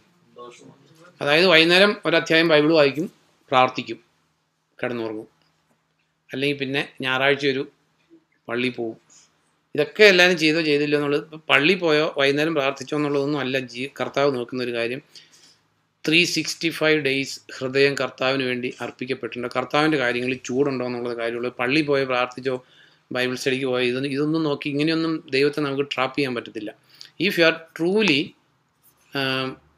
എന്താ പറയുക, നമ്മുടെ ഹൃദയത്തിൽ കർത്താവിനെ കുറിച്ച് എങ്ങനെയായിരിക്കണം, ചൂട്, എരിവ്, തീഷ്ണത ഇല്ല എങ്കിൽ, അപ്പോൾ ഈ ആളെക്കുറിച്ച് പറഞ്ഞേക്കാണ്, ഇവൻ നിനക്ക് എരിവുമില്ല, തീഷ്ണതയില്ല, തണുപ്പുമില്ല, ചൂടുമില്ല. അപ്പോൾ നമ്മൾ പെർസെൻറ്റേജിലേക്ക് കൺവേർട്ട് ചെയ്താൽ അങ്ങനത്തെ പെർസെൻറ്റേജ് 1 to 99 അപ്പോൾ ഈ 1 to 99 കർത്താവിൻ്റെ കാര്യങ്ങളിൽ താല്പര്യമുള്ള ആൾക്കാരെയാണ് ഇവിടെ പറഞ്ഞേക്കുന്നത്. കർത്താവ് പറഞ്ഞേക്കുന്നു അവരെ ഞാൻ തുപ്പി തെറിപ്പിച്ച് കളയുന്നു. മീൻസ് കർത്താവിൻ്റെ ശരീരത്തെയാണല്ലോ മിസ്റ്റിക്കൽ ബോഡി ഓഫ് ചർച്ച് എന്ന് പറയുന്ന കർത്താവിൻ്റെ സഭ. അപ്പോൾ വായിലും തുപ്പിക്കളയെന്ന് പറഞ്ഞാൽ അവർ അകത്തിരിക്കുന്നവരാ. പക്ഷേ ഈ ബിക്കോസ് ഓഫ് ദിസ് റീസൺ അവരുടെ കമ്മിറ്റ്മെൻറ്റ്, അവർ കർത്താവിൻ്റെ കാര്യങ്ങളിലുള്ള താല്പര്യം 1 to 99 ആയതുകൊണ്ട് അതിൽ നിന്ന് മാറി ഈ 100% വന്നില്ലെങ്കിൽ കർത്താവ് പറയുകയാണ് എന്ത് ചെയ്യുന്ന, തുപ്പിക്കളയെന്ന് പറഞ്ഞാൽ I will throw out of my body, അല്ലെങ്കിൽ കർത്താവിൻ്റെ രാജ്യത്ത് നിന്ന് പുറത്താക്കുമെന്നാണ് പറഞ്ഞിരിക്കുന്നത്. അപ്പോൾ നമ്മുടെ ജീവിതത്തിൽ നമ്മൾ അറിയേണ്ട ഒരു കാര്യം, അപ്പോൾ ഈ ക്രിസ്തുവിനോടുള്ള ഏകാഗ്രതയെന്ന്, അല്ലെങ്കിൽ പിശാച് നേരിട്ട് വന്ന് യേശുക്രിസ്തു ദൈവമല്ല എന്ന് പറയത്തില്ല, യേശുക്രിസ്തുവിനോട് പ്രാർത്ഥിക്കേണ്ടെന്ന് പറയത്തില്ല, കർത്താവിൻ്റെ കാര്യങ്ങളിൽ താല്പര്യം വേണ്ടെന്നൊന്നും പറയത്തില്ല. ജസ്റ്റ് ചെയ്തിട്ട് പോകുന്നത് ഈ മനസ്സിനെ പതുക്കെ മാറ്റിയിട്ട് കർത്താവിന് മാത്രമായിട്ട് കൊടുക്കേണ്ട മനസ്സിനകത്തേക്ക് കുറച്ച് ലോകചിന്തകൾ, കാരണം ഈ ലോകചിന്തകൾ ലോകത്തിലെ കാര്യങ്ങൾക്ക് നമുക്ക് ആവശ്യമില്ലാത്തതുകൊണ്ടല്ല. കർത്താവ് പറഞ്ഞെന്താ, ഈ ഒരു കാര്യം മാത്രം ചിന്തിച്ചാൽ മതി, ബാക്കിയുള്ള എല്ലാ കാര്യവും. അപ്പോൾ കർത്താവിനെ വിളിക്കുന്ന ആൾക്കാർ ഈ കർത്താവിനെ വിളിക്കാത്ത ആൾക്കാരെക്കാൾ ഒരിക്കലും അവരെ പിന്നിൽ കർത്താവ് നിർത്തില്ല. നോ, നന്മയും കരുണയും ആയുഷ്കാലം മുഴുവൻ മുന്നേ വരില്ല. അതുകൊണ്ടാണ് ഈ സുവിശേഷ പ്രവർത്തകരെ എടുത്താൽ, പ്രസംഗകരെ എടുത്താൽ, അവർ നന്മയും കരുണയും ആയുഷ്കാലം മുഴുവൻ പിന്തുടരുമെന്നല്ല പഠിപ്പിക്കുന്നത്, അതിനെ ആദ്യം പഠിപ്പിക്കുന്നത്. അതായത് കർത്താവ് വരുന്ന നന്മകളെക്കുറിച്ചും ഐശ്വര്യങ്ങളെക്കുറിച്ചും മാത്രം പ്രസംഗിപ്പിക്കും, അത് മാത്രം കേൾപ്പിക്കും. വേറെ നന്മയും കരുണയും വരുന്നത് എപ്പോഴാണ്? കർത്താവിനെ പിൻപറ്റുമ്പോഴാണ്, കർത്താവിൻ്റെ കൽപ്പനകളനുസരിച്ച് ജീവിക്കുമ്പോഴാണ്, കർത്താവിൻ്റെ വഴിക്ക് പോകുമ്പോൾ നന്മയും കരുണയും ആയുഷ്കാലം മുഴുവൻ വരുന്നതിന് സംശയമില്ല. അബ്സല്യൂട്ട്ലി കർത്താവിന് സെർവ് ചെയ്യുന്നവർക്ക് വരുന്ന നന്മയും കരുണയും കർത്താവിന് സെർവ് ചെയ്യാത്തവർക്ക് വരുന്ന ഒരു പ്രശ്നമേ ലോകത്തിൽ ഉദിക്കുന്നില്ല. അതർവൈസ് ദൈവത്തിൻ്റെ മഹത്വം അവിടെ ഇല്ലാതായിത്തീരും. അതുകൊണ്ട് അറിഞ്ഞിരിക്കേണ്ട ഒരു കാര്യം, നമ്മളെല്ലാം ഈ കാര്യത്തിൽ മോസ്റ്റ്ലി എല്ലാ ആൾക്കാരും നഷ്ടക്കച്ചവടക്കാരാണ്. അതായത് ദൈവത്തിൽ നിന്ന് കിട്ടേണ്ട മഹത്തായിട്ടുള്ള ഐശ്വര്യത്തെ വിലയില്ലാത്ത കുറേ സാധനങ്ങൾക്ക് വേണ്ടിയിട്ട് നഷ്ടപ്പെടുത്തിക്കൊണ്ടിരിക്കുക മനുഷ്യർ. അല്ലെങ്കിൽ you are missing the things of eternal value for the sake of something very temporary and അല്ലെങ്കിൽ പെറിഷിങ് ആയിട്ടുള്ള സാധനങ്ങൾക്ക് വേണ്ടിയിട്ട് വിലയേറിയ സാധനത്തെ നമ്മൾ നഷ്ടപ്പെടുത്തിക്കൊണ്ടിരിക്കും. ആ തെറ്റ് നമുക്കുണ്ടാകരുത്. അതാണ് നമ്മൾ അറ്റ്ലീസ്റ്റ് ചിന്തിക്കേണ്ട ഒരു കാര്യം. അപ്പോൾ നമ്മൾ ചിന്തിക്കുന്ന കാര്യം, അപ്പോൾ ഈ ഹൃദയത്തിലെ ചിന്തകൾ മാറിക്കഴിഞ്ഞാൽ, ഇപ്പോൾ നമ്മൾ പറയാറില്ല, ലോകത്തിലെ എക്സാമ്പിൾ പറഞ്ഞാൽ ഈ TB രോഗത്തെക്കുറിച്ച് ഞാൻ കേട്ടിട്ടുണ്ട്, ശരിയാണോ എന്ന് അറിയത്തില്ല, കാരണം ആധികാരികമായിട്ടുള്ള നോളജ് ഇല്ല. ഈ TBയുടെ രോഗാണുക്കൾ മനുഷ്യൻ്റെ ശരീരത്തിലുണ്ടെന്ന് എല്ലാവരുടെയും. Whenever the body is week ഇവൻ തലപൊക്കും. അപ്പോൾ അങ്ങനെയല്ലേ, ശരീരം വീക്ക് ഡിഫൻസ് ആകുമ്പോൾ രോഗങ്ങൾ ഓരോന്ന് കയറി വരും. അപ്പോൾ ഈ ചിന്തകൾ പതുക്കെ ദൈവത്തിൽ നിന്ന് മാറുന്നതോടൊപ്പം നമ്മൾ സ്പിരിച്വലി നമ്മൾ എങ്ങനെയാവും? വീക്ക് ഡിഫൻസ് ആവും. നമുക്ക് പിന്നെ ശേഷിയില്ല, നമുക്ക് ചെറുത്ത് നിൽക്കാൻ പറ്റത്തില്ല. ഈ ഇസ്രായേൽക്കാർ പാപം ചെയ്തപ്പോൾ ജോഷുവയുടെ പുസ്തകത്തിൽ വായിച്ചിട്ടുണ്ടോ? ചോയ്സിൽ വിട്ടേക്കുന്ന, പിന്നെ വായിച്ചാൽ മതി. അപ്പോൾ ജോഷുവയുടെ പുസ്തകത്തിൽ ഇസ്രായേൽക്കാർ ജെറീക്കോ പട്ടണം ആക്രമിക്കാൻ പോയപ്പോൾ അവരോട് പറഞ്ഞിട്ടുണ്ടായിരുന്നു അവിടെ നിന്നുള്ളൊരു കൊള്ളവസ്തു എടുക്കരുത്. അതിനകത്ത് ഒരാൾ, ആഖാൻ എന്ന് പറയുന്ന ആൾ, ആ കൊള്ളവസ്തു കൊണ്ട് വീട്ടിൽ കുഴിച്ചിട്ടു. അപ്പോൾ ദൈവം ജോഷുവയോട് പറയുന്നൊരു കാര്യമുണ്ട്, ഇനി നീ പ്രാർത്ഥിച്ചിട്ടൊന്നും ഒരു കാര്യമില്ല. അപ്പോൾ സ്ഥലം ഒന്ന് എടുത്തു നോക്കി, നല്ല ജോഷുവ ചാപ്റ്റർ 7 കാരണം ഈ പഴയ നിയമം നമ്മൾ വായിക്കാതിരുന്നാൽ എങ്ങനെയാണ്? ബെറ്റ്സി വായിച്ചിട്ടുണ്ടോ പഴയ നിയമം? ആലോചിച്ച് നോക്ക്. അല്ല, ഞാൻ പറഞ്ഞു, ആദ്യം ഞാൻ ഒന്നുകൂടെ പറയാം, ഇസ്രായേൽക്കാർക്ക് വന്ന തെറ്റ് നമുക്ക് ഉണ്ടാകരുത്. നമ്മൾ വായിച്ചിട്ടില്ലെങ്കിൽ വായിക്കാതിരുന്നതിനെക്കുറിച്ച് നമുക്ക് അറ്റ്ലീസ്റ്റ് ഒരു കുറ്റബോധം ഉണ്ടായിരിക്കണം. കാരണം ഇത് ജീവനിലേക്ക് നയിക്കുന്ന ഏക പുസ്തകം, ഹ്യൂമാനിറ്റിക്ക് ദൈവം കൊടുത്തിരിക്കുന്ന, ദൈവത്തെക്കുറിച്ച് അറിയാനായിട്ട് കൊടുത്തിരിക്കുന്ന ഏക പുസ്തകം ബൈബിളാണ്. വേറെ ഒരിടത്തും ദൈവത്തെക്കുറിച്ച് ഒരു വിവരവും കിട്ടത്തില്ല. നോ, മലയാള മനോരമ വായിച്ചാൽ ദൈവത്തെക്കുറിച്ച് അറിവ് കിട്ടുമോ?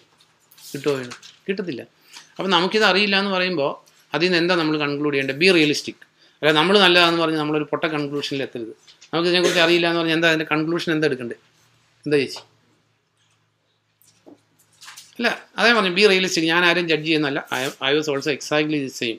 ഞാൻ 27 വർഷമായിട്ട് ഇത് വായിക്കാൻ തുടങ്ങിയിട്ടുള്ളൂ, 27 years. അതിനുശേഷം എന്നും വായിച്ചിട്ടുണ്ട്. അതുപോലെ ആ ഹൃദയത്തെക്കുറിച്ച് പറഞ്ഞെടുത്ത് എൻ്റെ ഹൃദയത്തിൽ ഇറ്റ് ഇസ് 100%. അതിനകത്ത് വേറെ ഗ്യാപ്പൊന്നുമില്ല. ഇപ്പോൾ ഗ്ലാസ്സിൽ വെള്ളം നിറയ്ക്കുമ്പോൾ ചിലപ്പോൾ അതിനകത്ത് എയർ ബബിൾസ് കാണും. No air bubbles, no, absolutely. As far as my knowledge is concern. കർത്താവ് നോക്കുമ്പോൾ ചിലപ്പോൾ പല സാധനവും കാണും. ഇതൊക്കെ കാണട്ടെ, no problem. But at least I am able to say my commitment to the lord is absolute. അല്ല, ദൈവം നോക്കുമ്പോൾ ചിലപ്പോൾ എൻ്റെ കമ്മിറ്റ്മെൻറ്റ് ചിലപ്പോൾ പൊട്ടയായിരിക്കും. ആയിക്കോട്ടെ, no problem. Then lord will show it to me. At least I can tell. അത്രയും നമുക്ക് പറയാൻ പറ്റിയാൽ മതി. No, I am 100% committed to the Lord. എനിക്ക് വേറെ ചിന്തകളില്ല. No, living with only one ambition. അല്ലെങ്കിൽ പിന്നെ നമ്മൾ അറിയേണ്ട ഒരു കാര്യം, ഇത് 20 നൂറ്റാണ്ട് കടന്നുപോയി കർത്താവ് വന്ന് മരിച്ച് പോയിട്ട്. 20 നൂറ്റാണ്ട് കൊണ്ട് ഈ സുവിശേഷവും ഈ ക്രിസ്ത്യാനിറ്റിയും 100% പൊള്യൂട്ടഡായി. 100%. Today what you are hearing and listening and ഈ കാണുന്നത് എല്ലാം ഡ്യൂപ്ലിക്കേറ്റാണ്. ഈ അപ്പസ്തോലന്മാർ പ്രസംഗിച്ച സുവിശേഷം ഇന്ന് കേൾക്കാനില്ല, ബൈബിളിൽ മാത്രമേ ഉള്ളൂ. ദൈവം വിശ്വസ്തനായതുകൊണ്ട് ബൈബിളിനെ റീറ്റെയിൻ ചെയ്തിട്ടുണ്ട്. ബൈബിളിനകത്ത് കറപ്ഷൻ കയറാൻ ദൈവം സമ്മതിച്ചിട്ടില്ല, പ്രിസർവ് ചെയ്തിട്ടുണ്ട്. അതുകൊണ്ട് പിശാച് ചെയ്യുന്ന മറ്റൊരു കാര്യമാണ് ബൈബിൾ വായിപ്പിക്കാതിരിക്കുക. കാരണം ബൈബിൾ വായിച്ചാൽ മാത്രമേ ക്രിസ്ത്യാനിറ്റി അറിയാൻ പറ്റത്തുള്ളൂ. കാരണം what ever you are hearing and seeing in the world is absolutely 100% duplicate. അപ്പോൾ ഞാൻ പറഞ്ഞു വന്ന ടോപ്പിക്ക് ജോഷുവ ചാപ്റ്റർ 7. അപ്പോൾ ഞാനത് മുഴുവൻ നമുക്ക് വായിക്കാൻ സമയമില്ല. 6-7 കൂടെ നക്ഷലായിട്ട് ഞാൻ പറയാം. 6ാം അധ്യായത്തിൽ അവിടെ കൊള്ളവസ്തു എടുക്കരുതെന്ന് പറഞ്ഞിട്ടുണ്ടായിരുന്നു. ആഖാൻ മോഷ്ടിച്ചെടുത്ത കാര്യം അറിയാമല്ലോ, അറിയാം. അപ്പോൾ അത് കഴിഞ്ഞപ്പോൾ ഇവർ യുദ്ധത്തിന് പോയപ്പോൾ തോറ്റുപോയി. ഇന്ന് നമ്മുടെ ജീവിതത്തിൽ അങ്ങനെ തന്നെ. ദൈവവചനത്തിന് നിഷേധമായിട്ട് നമ്മൾ ജീവിച്ചാൽ V don't have any defence. നമ്മൾ ഫെയിലാവും. എത്ര തവണ നമ്മൾ എന്തെല്ലാം അറ്റംപ്റ്റ് ചെയ്താലും അതിങ്ങനെ ഫെയിലായിക്കൊണ്ടേയിരിക്കും. അപ്പോൾ ജോഷുവ സർപ്രൈസ്. ജോഷുവ യുദ്ധത്തിൽ തോറ്റുപോയി. യുദ്ധത്തിൽ തോറ്റു കഴിഞ്ഞപ്പോൾ ദൈവസന്നിധിയിൽ ജോഷുവ തലകുത്തി കിടന്ന് ദണ്ഡ നമസ്കാരം ചെയ്യുക. അവിടെ തുടങ്ങിയുള്ളൂ എന്ന് വായിച്ചാൽ മതി. അതിൻ്റെ നിൽക്കി അതിന് 7 തുടങ്ങി വായിക്കുമ്പോൾ, അല്ല 6 തുടങ്ങി വായിച്ചു. 7ന്റെ 6 തുടങ്ങി വായിച്ചു. അപ്പോൾ യോശുവ തന്റെ വസ്ത്രങ്ങൾ കീറി കർത്താവിന്റെ പേടകത്തിന് മുൻപിൽ ദണ്ഡ നമസ്കാരം ചെയ്തു സന്ധ്യ വരെ കിടന്നു. ഇസ്രായേൽ മൂപ്പന്മാരും അതുതന്നെ ചെയ്തു. അവർ തലയിൽ പൂഴി വാരിയിട്ടു. യോശുവ വിലപിച്ചു, ഹാ കർത്താവായ ദൈവമേ, അമോരിയരുടെ കയ്യിൽ ഏൽപ്പിച്ച് നശിപ്പിക്കാനായി ഈ ജനതയെ നീ എന്തിനാണ് യോർദാന്റെ ഇക്കരയിലേക്ക് ആനയിച്ചത്? ഞങ്ങൾ യോർദാന്റെ അക്കരപ്പാർത്ത് തൃപ്തി അടഞ്ഞിരുന്നെങ്കിൽ. അല്ലയോ കർത്താവെ, ശത്രുക്കളുടെ മുമ്പിൽ നിന്ന് ഇസ്രായേൽ പിന്തിരിഞ്ഞോടിയിരിക്കുന്നു. അപ്പോൾ എനിക്ക് എന്ത് പറയാൻ കഴിയും? കനാനിയരും മറ്റ് തദ്ദേശവാസികളും ഇത് കേൾക്കും. അവർ ഞങ്ങളെ വലയം ചെയ്യും. ഞങ്ങളുടെ നാമം ഭൂമിയിൽ നിന്ന് തുടച്ചു നീക്കുകയും ചെയ്യും. നിന്റെ മഹത്വമാർന്ന നാമത്തിന് വേണ്ടി നീ എന്ത് ചെയ്യും? കർത്താവ് യോശുവയോട് അരുൾ ചെയ്തു, എഴുന്നേൽക്കൂ. നീ എന്തിനാണ് ഇങ്ങനെ കമിഴ്ന്ന് വീണ് കിടക്കുന്നത്? നോക്ക്, എഴുന്നേൽക്കും, നീ എന്തിനാണ് ഇങ്ങനെ. അപ്പോൾ നമ്മുടെ കോണ്ടംപററി ഇത് പറഞ്ഞ പ്രശ്നം വന്നപ്പോൾ ഉപവസിച്ച് കിടക്കുക, തലകുത്തി കിടക്കുക, അല്ലെങ്കിൽ നീ എന്തിനാണ് ഇങ്ങനെ തലകുത്തി കിടക്കുന്നത്? വായിച്ചു. ഇസ്രായേൽ പാപം ചെയ്തിരിക്കുന്നു. ഞാൻ അവർക്ക് നൽകിയ എന്റെ ഉടമ്പടി അവർ ലംഘിച്ചിരിക്കുന്നു. അർപ്പിത വസ്തുക്കളിൽ ചിലത് അവർ എടുത്തിരിക്കുന്നു. അവർ മോഷ്ടിച്ചു, കള്ളം പറഞ്ഞു, മോഷ്ടിച്ചത് തങ്ങളുടെ ഭാണ്ഡങ്ങളിൽ വെച്ചു. തന്മൂലം ഇസ്രായേൽക്കാർക്ക് അവരുടെ ശത്രുക്കളെ ചെറുത്തു നിൽക്കാൻ സാധ്യമല്ല. അവർ ശത്രുക്കളുടെ മുൻപിൽ നിന്ന് പിന്തിരിയുന്നു. കാരണം നശിപ്പിക്കപ്പെടേണ്ട ഒരു സാധനമായി തീർന്നിരിക്കുന്നു അവർ. നിങ്ങളുടെ ഇടയിലെ അർപ്പിത വസ്തുക്കൾ നിങ്ങൾ നശിപ്പിച്ചു കളയാത്ത പക്ഷം ഞാൻ നിങ്ങളുടെ കൂടെ ഉണ്ടാകില്ല. മതി. അപ്പോൾ ജോഷുവയ്ക്ക് അറിയില്ല ഇയാൾ മോഷ്ടിച്ച് വെച്ചേക്കുന്ന കാര്യം. യുദ്ധത്തിന് പോയി ജോഷുവ തോറ്റുപോയി. അപ്പോൾ ഇവിടെ ജോഷുവ ദണ്ഡ നമസ്കാരം ചെയ്തപ്പോൾ ദൈവം പറയാണ്, എന്തിനാണ് നീ ഇങ്ങനെ ദണ്ഡ നമസ്കാരം ചെയ്ത് കിടക്കുന്നത്? ഞാനുമായിട്ടുള്ള ഉടമ്പടി ലംഘിച്ചിരിക്കുന്നു. ഇനി നമ്മൾ ശ്രദ്ധിക്കേണ്ട കാര്യം നമ്മളോടുള്ള വാക്കുകളാണ്.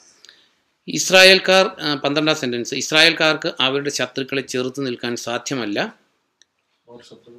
അവർ ശത്രുക്കളുടെ മുമ്പിൽ നിന്ന് പിന്തിരിയുന്നു.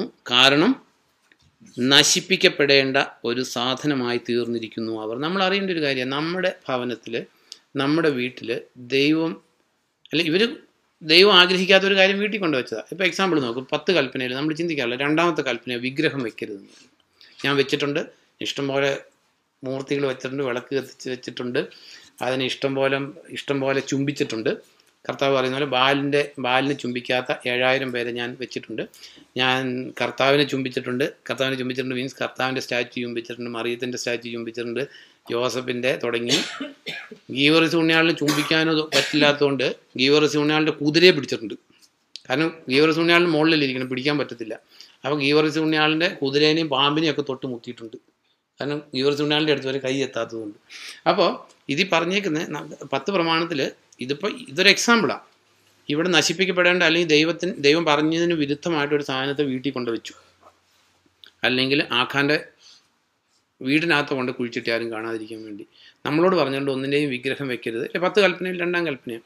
അതായത് മുകളിൽ ആകാശത്തിലോ താഴെ ഭൂമിയിലോ ഭൂമിക്കടിയിലോ ഉള്ള ഒന്നിൻ്റെയും രൂപമോ സാദൃശ്യമോ ഉണ്ടാക്കുകയോ അവയ്ക്ക് മുമ്പിൽ തല കുനിക്കുകയോ കുമ്പിടുകയോ ചെയ്യരുത്. എന്തെന്നാൽ ഞാൻ നിന്റെ ദൈവമായ കർത്താവ് അസഹിഷ്ണുവായ ദൈവമാകുന്നു. എൻ്റെ ഉടമ്പടി ലംഘിക്കുന്നവരുടെ 3-4 തലമുറ വരെയുള്ള സന്തതി പരമ്പരകളോട് പക വീട്ടുന്നവൻ. എന്നാൽ എന്നെ സ്നേഹിക്കുകയും എൻ്റെ കൽപ്പനകളെ അനുസരിക്കുകയും ചെയ്യുന്നവരുടെ 1000 തലമുറകളോട് ഞാൻ അചഞ്ചല സ്നേഹം കാണിക്കും. നമുക്ക് മോസ്റ്റ്ലി എല്ലാ കത്തോലിക്കരുടെയും വീട്ടിൽ വിഗ്രഹമുണ്ട്. യാക്കോബക്കാരുടെ വീട്ടിൽ 2 ഡയമെൻഷണൽ വിഗ്രഹമുണ്ട് മോസ്റ്റ്ലി. അപ്പോൾ ഇത് പറഞ്ഞിരിക്കുന്ന ഈ സാധനം വീട്ടിൽ കൊണ്ട് വെച്ചിട്ട് നമ്മൾ ഉപവസിക്കും പ്രാർത്ഥിക്കും എല്ലാം ചെയ്യുമ്പോൾ ഇവിടെ ജോഷായോട് പറഞ്ഞു, ഇപ്പം നശിപ്പിക്കപ്പെടേണ്ട ഒരു വസ്തുവായി തീർന്നിരിക്കുന്നു ഇസ്രായേൽ പാളയം. നമ്മുടെ ഭവനം നമ്മൾ വിചാരിക്കും തിരുഹൃദയത്തിൻ്റെ സമർപ്പണം നടത്തും, തിരുഹൃദയത്തിൻ്റെ ഭവനം വെച്ച് വണങ്ങുന്ന വീടുകളിൽ സമാധാനം ഉണ്ടെന്നൊക്കെ പറഞ്ഞിട്ട് പോയാൽ ബൈബിളിന് എഗൻസ്റ്റ് ആയിട്ട് ചെയ്താൽ നശിപ്പിക്കപ്പെടേണ്ട ഒരു വസ്തുവായിട്ടാണ് പല കുടുംബങ്ങളും നിലകൊള്ളുന്നത്. ഈ ഡ്യൂട്രോമി ചാപ്റ്റർ 7 എടുക്കുമ്പോൾ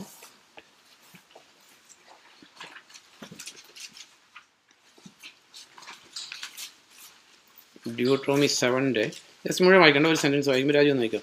7:25 വായിക്കുമ്പോൾ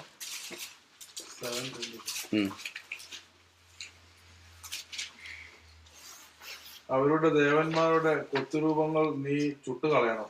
അവയിലുള്ള വെള്ളിയോ സ്വർണമോ നീ മോഹിക്കരുത്, സ്വന്തമാക്കരുത്. മറിച്ചായാൽ അവ മൂലം നീ കെണിയിലകപ്പെടും. അപ്പോൾ നിന്റെ ദൈവമായ കർത്താവിന് മ്ലേച്ഛമാണ്. നീ മ്ലേച്ഛമായ വസ്തു വീട്ടിലേക്ക് കൊണ്ടുവരരുത്. അങ്ങനെ ആ വസ്തുവിനു തുല്യം ശബ്ദനാകരുത്. നീ അത് കഠിനമായി വെറുക്കുകയും വർദ്ധിക്കുകയും വേണം. അത് ശബ്ദവസ്തുവാണല്ലോ. അതെ. അപ്പോൾ ഇത് പറഞ്ഞേക്കുന്നത് അതായത് ദി ഐഡൽ ഇമേജ് അല്ലെങ്കിൽ സ്റ്റാച്യു യേശു കർത്താവിൻ്റെ ഉണ്ടാക്കിയാലും ഗണപതിയുടെ ഉണ്ടാക്കിയാലും ഇറ്റ്സ് 1 and the same. കാരണം എന്ന് പറഞ്ഞാൽ ഒരു മരത്തിന് ഒരു ഷേപ്പ് കൊടുത്തിട്ട് തുമ്പിക്കൈ ഉണ്ടാക്കി വന്നാൽ അത് ഗണപതി ആവും, തുമ്പിക്കൈ ഉണ്ടാക്കിയില്ലെങ്കിൽ നേരെ നിന്നാലേ യേശു ക്രിസ്തു ആവും.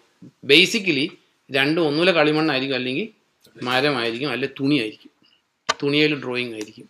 അപ്പോൾ ഇത് പറഞ്ഞേക്കുന്ന ദൈവം ഹെയ്റ്റ് ചെയ്യുന്ന സാധനത്തെ മ്ലേച്ഛ വസ്തുവിനെ വീട്ടിൽ കൊണ്ടുവച്ചാൽ അത് മുഖാന്തരം നിന്റെ ഭവനം എന്തായി തീരുമെന്ന് പറഞ്ഞേക്കുന്നത്, അതിൻ്റെ ആ വസ്തുവിന് തുല്യം എന്താവും രാജു? ശബ്ദമാകുന്നതാണ്. വസ്തു വീട്ടിലേക്ക് കൊണ്ടുവരുന്നത് അങ്ങനെ ആ വസ്തുവിന് തുല്യം ശബ്ദനാകരുത്. ആലോചിച്ച് നോക്കുക. നമ്മൾ വിചാരിക്കുന്നത് ഇപ്പോൾ പഴയ നിയമത്തിൽ വേറൊരു സംഭവമുണ്ട്, നിങ്ങൾ വായിച്ചിട്ടുണ്ടാവില്ല. ഉസ എന്ന് പറയുന്ന ഒരാൾ ദൈവത്തിൻ്റെ പേടകം കൊണ്ടുപോകുന്ന വഴിക്ക് ഈ കാളവണ്ടിയല്ലേ കൊണ്ടുപോകുന്നത്. അപ്പോൾ പേടകം ഇങ്ങനെ കാളവണ്ടി ഇങ്ങനെ നമുക്കറിയാമല്ലോ, പണ്ടത്തെ കാളവണ്ടി ഇങ്ങനെ ഡാൻസ് കളിച്ചല്ലേ പോകുന്നത്. അപ്പോൾ ഇങ്ങനെ വീഴാൻ തുടങ്ങിയപ്പോൾ ഉസ കയറി പിടിച്ചു. It was prohibited. ഉസാക്ക് അതേ തൊടാൻ പെർമിഷൻ ഇല്ലായിരുന്നു. ആ ഉസ സെക്കൻഡിൽ മരിച്ചു വീണു. ദെൻ ഈ പേടകം ഈ ഫിലിസ്തീൻ്റെ അടുത്ത് കൊണ്ടുവന്നു. ഫിലിസ്തീൻ്റെ അല്ല, സ്ഥലക്കാരുടെ പേര് ഞാൻ മറന്നുപോയി. അവിടെ കൊണ്ടുവന്നു ഈ പേടകത്തിലേക്ക് ആർക്കും നോക്കാൻ പെർമിഷൻ ഇല്ല. അപ്പോൾ ഇവർ ഇതിൻ്റെ മൂടി പൊക്കി അടിയിലേക്ക് നോക്കി. 1 by 1 ആയിട്ട് ഈ എന്താ പറയുന്നത് കാർബൺ മോണോക്സൈഡ് ഉള്ള കിണറ്റിലേക്ക് ആൾക്കാർ ഇറങ്ങുന്ന പോലെ 1 by 1 ആയിട്ട് ആൾക്കാർ മരിച്ചു വീണു. അപ്പോൾ നമ്മൾ അറിയേണ്ട ഒരു കാര്യം, ദൈവപ്രമാണം ദൈവം എക്സിക്യൂട്ട് ചെയ്യും. നമ്മുടെ വീട്ടിൽ വിഗ്രഹം വെച്ച് വണങ്ങിയാൽ ആ house is a cursed house by the God. ഈ പ്രമാണം ദൈവത്തിന് മാറ്റാൻ പറ്റില്ല. നമ്മൾ പറയും നമ്മൾ അപ്പൻ്റെ ഫോട്ടോ വയ്ക്കില്ലേ, അമ്മയുടെ ഫോട്ടോ വയ്ക്കാറില്ലേ, വണങ്ങാനല്ല, ഇങ്ങനെയൊക്കെ പറയാറില്ലേ. അത് വണങ്ങാൻ വേണ്ടിയിട്ടല്ല. ഞാൻ ചോദിച്ചോട്ടെ, ഇപ്പോൾ ഒരു ഈശോയുടെ തിരുഹൃദയത്തിൻ്റെ ഒരു പടം വെച്ചേക്കുക, കടലാസ് പടം വെച്ചേക്കുക. അപ്പോൾ നമ്മൾ കൊച്ചു പിള്ളേരെ വളർത്തുന്നവരാ. കൊച്ചു പിള്ളേരെ വളർത്തുമ്പോൾ അവിടെ എന്താ പറയുന്നത്, കൊച്ചിൻ്റെ വയറ്റിൽ നിന്ന് പോയി ചില. അപ്പോൾ ഒരു കടലാസും കിട്ടിയില്ല, അതെടുത്ത് അത് കോരിക്കൊണ്ട് കൊണ്ടുപോകും. പടം വയ്ക്കുന്നവരോടാണ് ഞാൻ ചോദിക്കുന്നത്.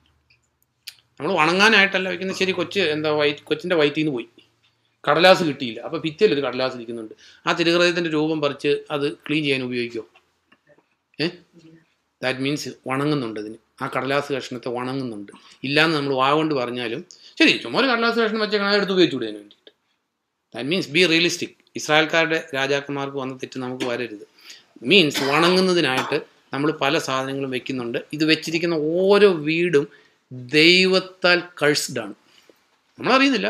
നമ്മളിത് നോക്കി ഇപ്പം ഹിന്ദുക്കൾ ജീവിക്കുന്നുണ്ട്, മുസ്ലിങ്ങൾ ജീവിക്കുന്നുണ്ട്, ബുദ്ധമതക്കാർ ജീവിക്കുന്നുണ്ട്, ജൈനമതക്കാർ ജീവിക്കുന്നുണ്ട്, ഒരു മതവും ഇല്ലാത്തവർ ജീവിക്കുന്നുണ്ട്. അപ്പോൾ സാധാരണക്കാരെല്ലാവരും ജീവിക്കുന്ന പോലെ ജീവിക്കുമ്പോൾ നമ്മൾ വിചാരിച്ചിരിക്കുന്ന ദൈവാനുഗ്രഹം ഇങ്ങനെ വരുവാന്ന്. ദൈവം എല്ലാവരും ലുക്ക് ആഫ്റ്റർ ചെയ്യുന്നുണ്ട്. ദൈവത്തിൻ്റെ പ്രൊട്ടക്ഷൻ ഇല്ലാതെ ലോകത്തിൽ ഒരു മനുഷ്യനും ഇല്ല. അപ്പം നമ്മൾ അറിയേണ്ട ഒരു കാര്യം എന്താണെന്ന് വെച്ചാൽ, എന്നാൽ ദൈവത്തെ സേവിക്കുന്നവരുടെ അവസ്ഥ ഇറ്റ് ഈസ് ടോട്ടലി ഡിഫറെൻറ്റ്. ഇപ്പം നോക്ക്, ദൈവം എല്ലാ മനുഷ്യനും കാത്തു പരിപാലിക്കുന്നില്ല. ദൈവത്തിന് ജാതിയില്ല, മതമില്ല, വർഗ്ഗമില്ല, വർണ്ണമില്ല. അപ്പോൾ ഇവിടെ നമ്മൾ കണ്ടു, ആ ശബ്ദ വസ്തുവിന് തുല്യമായിട്ട് നമ്മൾ എന്തിനു വേണ്ടിയാണ്, ആർക്ക് വേണ്ടിയാണ് നമ്മൾ ഇതൊക്കെ വയ്ക്കുന്നത്? ദൈവം ചെയ്യരുതെന്ന് പറഞ്ഞിരിക്കുന്ന ഒരു കാര്യം വീട്ടിൽ വെച്ച് നമ്മുടെ തലമുറകൾക്ക് ശാപം വരുത്തി വയ്ക്കുന്ന കാര്യങ്ങൾ ചെയ്തുകൊണ്ടിരിക്കുക. 1000 തലമുറയോട് സ്നേഹം കാണിക്കുന്ന ദൈവം 3-4 തലമുറ വരെ ഉള്ള സന്തതി പരമ്പരകളോട് പ്രതികാരം ചെയ്യും. നമുക്ക് ദാവീദിൻ്റെ മോൻ സോളമൻ പാപം ചെയ്തു, അറിയാമല്ലോ. സോളമൻ എല്ലാ വിഗ്രഹാരാധനയിലും അറിയാവുന്നതില്ല രാജു. അവിടെ എല്ലാം സോളമൻ ഈ പാപം ചെയ്തപ്പോൾ അതിനിടയ്ക്ക് റിപ്പീറ്റഡായിട്ട് നമ്മൾ കാണുന്നൊരു കാര്യമുണ്ട്. എന്നാൽ ഞാൻ സോളമൻ്റെ രാജ്യം മുഴുവനായിട്ട് നശിപ്പിക്കില്ല, അവൻ്റെ പിതാവായ ദാവീദിനെ കരുതി ഞാൻ അവനോട് കരുണ കാണിക്കും. ഇനി സോളമൻ്റെ മോൻ്റെ കാര്യം വന്നപ്പോഴും സോളമൻ്റെ കാര്യമല്ല പറയുന്നത്, ഇത് ഞാൻ മുഴുവൻ നശിപ്പിക്കില്ല, ഞാൻ ദാവീദിന് കൊടുത്ത വാഗ്ദത്തം മുഖാന്തരം ഇവനോട് കരുണ കാണിക്കും. അപ്പോൾ ഒന്ന് ആലോചിച്ച് നോക്കുക, നമ്മൾ ദൈവത്തോട് നന്ദി കാണിച്ച് ദൈവത്തിൻ്റെ പ്രമാണങ്ങൾ അനുസരിച്ചാൽ ഇത് ഒരു തലമുറയ്ക്കല്ല, ഇത് അനേക തലമുറയ്ക്ക്, നമ്മുടെ മക്കളുടെ മക്കൾക്കും ഒക്കെ അനുഗ്രഹം, ദൈവത്തിൻ്റെ അനുഗ്രഹം പാസ് ഓവർ ചെയ്യണമെങ്കിൽ there is no other way but to obey his word. ദൈവത്തെ മാനിച്ചേ പറ്റൂ. നമുക്ക് വേറൊരു സ്ഥലത്ത് നമ്മൾ കാണുന്നുണ്ട്, അബ്രാഹം, ഇസാക്ക്, യാക്കോബ്. അബ്രാഹം മരിച്ചതിന് ശേഷം അബ്രാഹം മരിച്ചതിന് ഇസഹാക്കിന് ജീവിക്കുന്ന ദേശത്ത് വെച്ചൊരു ചിന്തിക്കാറില്ല, ഓർക്കുന്നില്ല, ഒരു ക്ഷാമം വന്നു, ഓർക്കുന്നില്ലേ? ക്ഷാമം വന്നപ്പോൾ നാച്ചുറലി നമ്മൾ ആദ്യം ചിന്തിച്ച പോലെ തന്നെ ഇസഹാക്ക് ഈ ക്ഷാമമില്ലാത്ത സ്ഥലത്തേക്ക് ഓടിപ്പോകാൻ തുടങ്ങി. അപ്പോൾ ദൈവം ഇസഹാക്കിന് പ്രത്യക്ഷപ്പെട്ട് പറയുന്നതാണ്, നീ നിൽക്കുന്നിടത്ത് തന്നെ ഞാൻ നിന്നെ അനുഗ്രഹിക്കും, നീ പോകണ്ട, നിൽക്കുന്നിടത്ത് നിന്നാൽ മതി. എന്നിട്ട് നോക്കി, ഉൽപ്പത്തി 24 അധ്യായത്തിൽ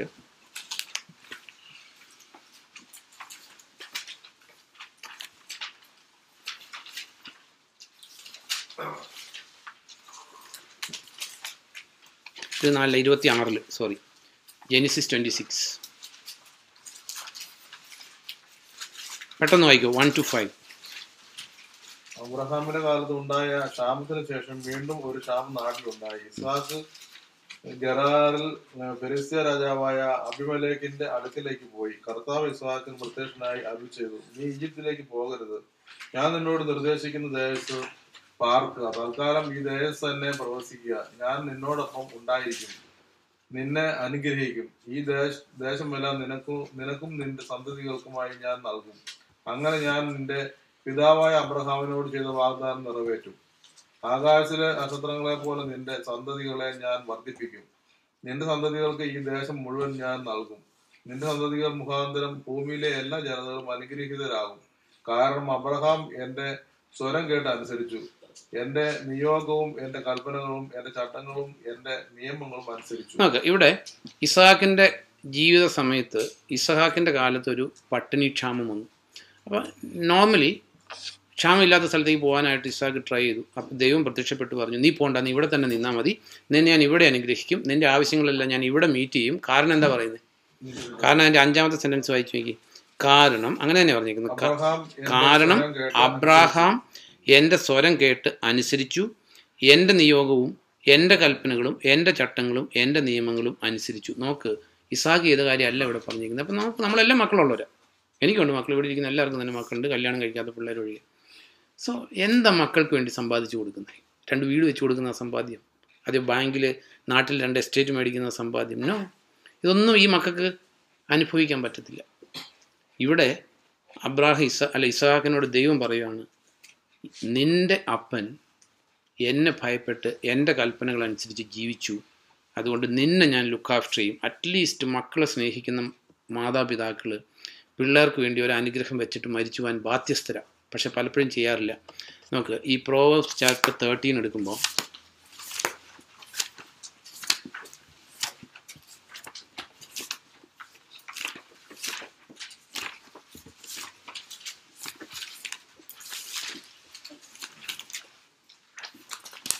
Proverbs 13 and 22 13 verse 22 കിട്ടിയെന്ന് വായിച്ചു. നല്ല മനുഷ്യന്റെ സമ്പത്ത് മക്കളുടെ മക്കൾക്കും പൈതൃകമായി ലഭിക്കുന്നു. പാപിയുടെ സമ്പത്തോ ധർമ്മിഷ്ഠർക്കായി നീക്കിവെക്കപ്പെട്ടിരിക്കുന്നു. അതെ, ഇതിൽ എഴുതിയേക്കുന്നുണ്ട് നല്ല മനുഷ്യൻ്റെ സമ്പത്ത്. നല്ല മനുഷ്യൻ്റെ എന്ന് പറഞ്ഞാൽ കർത്താവിനെ സ്നേഹിച്ച് കർത്താവിൻ്റെ കൽപ്പനകൾ അനുസരിച്ച് കർത്താവിനെ മാനിച്ച് ജീവിക്കുന്ന, അല്ലാതെ നന്മയും തിന്മയൊന്നുമില്ല മനുഷ്യന്. നല്ല മനുഷ്യൻ്റെ സമ്പത്ത് മക്കളുടെ മക്കൾക്കും പൈതൃകമായി ലഭിക്കുന്നു. പാപിയുടെ സമ്പത്ത് എന്ന് പറഞ്ഞാൽ ദൈവത്തെ മറന്ന് ജീവിക്കുന്നവനെ അർത്ഥമുള്ളൂ, അല്ലാതെ കൊലപാതകി, വ്യഭിചാരി, മർഡർ എന്നുള്ള അർത്ഥമൊന്നുമില്ല. പാപിയുടെ സമ്പത്തോ ധർമ്മിഷ്ഠർക്കായി നീക്കിവെക്കപ്പെട്ടിരിക്കുന്നു. ഈ സഭാപ്രസംഗി ചാപ്റ്റർ 2 എടുക്കുമ്പോൾ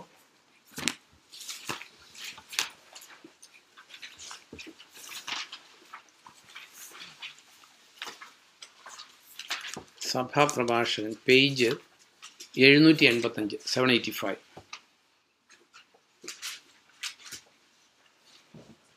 അതിൻ്റെ 2:26 എടുക്കുമ്പോൾ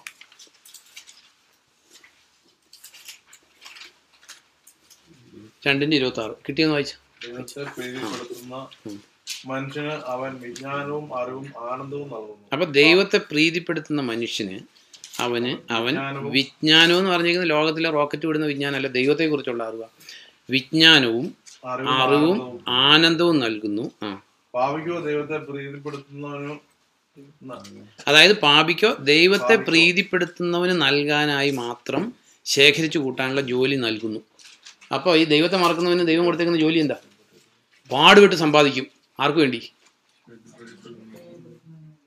ദൈവത്തെ സ്നേഹിച്ച് ദൈവത്തെ സേവിക്കുന്നവന് വേണ്ടി. അതുകൊണ്ട് കർത്താവ് പറഞ്ഞു, നീ കഷ്ടപ്പെടണ്ട, നീ ദൈവത്തെ, അവിടുത്തെ രാജ്യം, അവിടുത്തെ നീതിയും അന്വേഷിച്ചാൽ മതി. നിനക്ക് വീട് വേണം, നിനക്ക് ജോലി വേണം, നിൻ്റെ പിള്ളേരുടെ കാര്യം വേണം. ഈ ജോലി ഞാൻ വേറെ ആളെ ഏൽപ്പിച്ചിട്ടുണ്ട്. ആരെ ഏൽപ്പിച്ചേക്കുന്നത്?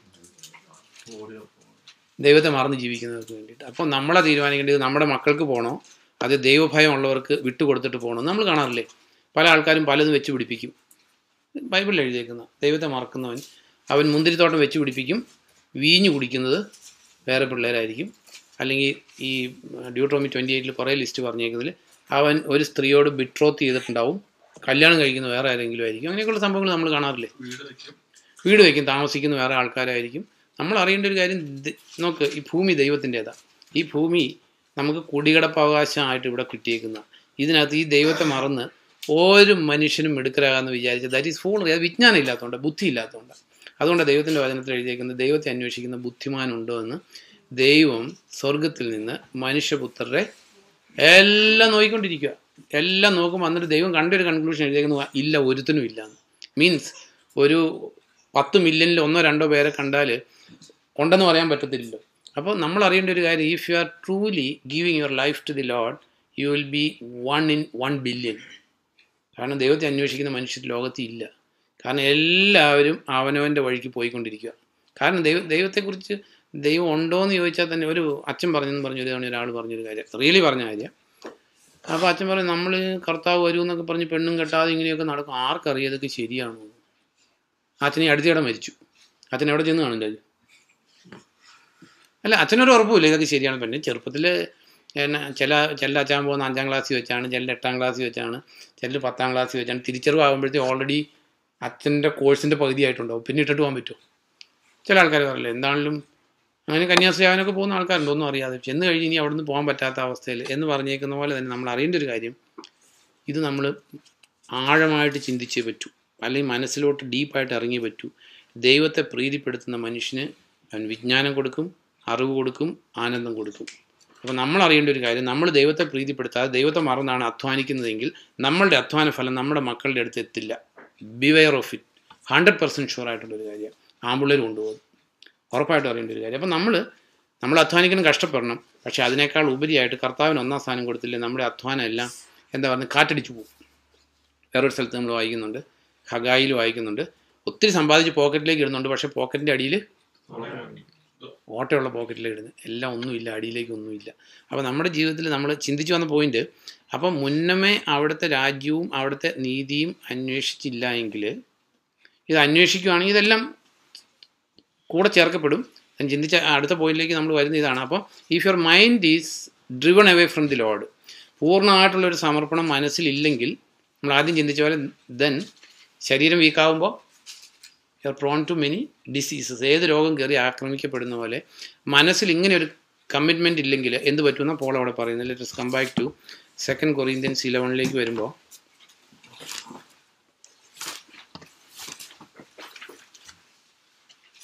അപ്പോൾ ചിന്തകൾ വഴിപഴിപ്പിക്കപ്പെട്ടാൽ സംഭവിക്കുന്ന കാര്യങ്ങളാണ് നമ്മൾ അറിയേണ്ടത്. അത് നമ്മൾ ചിന്തിച്ചിട്ടില്ല അധികം.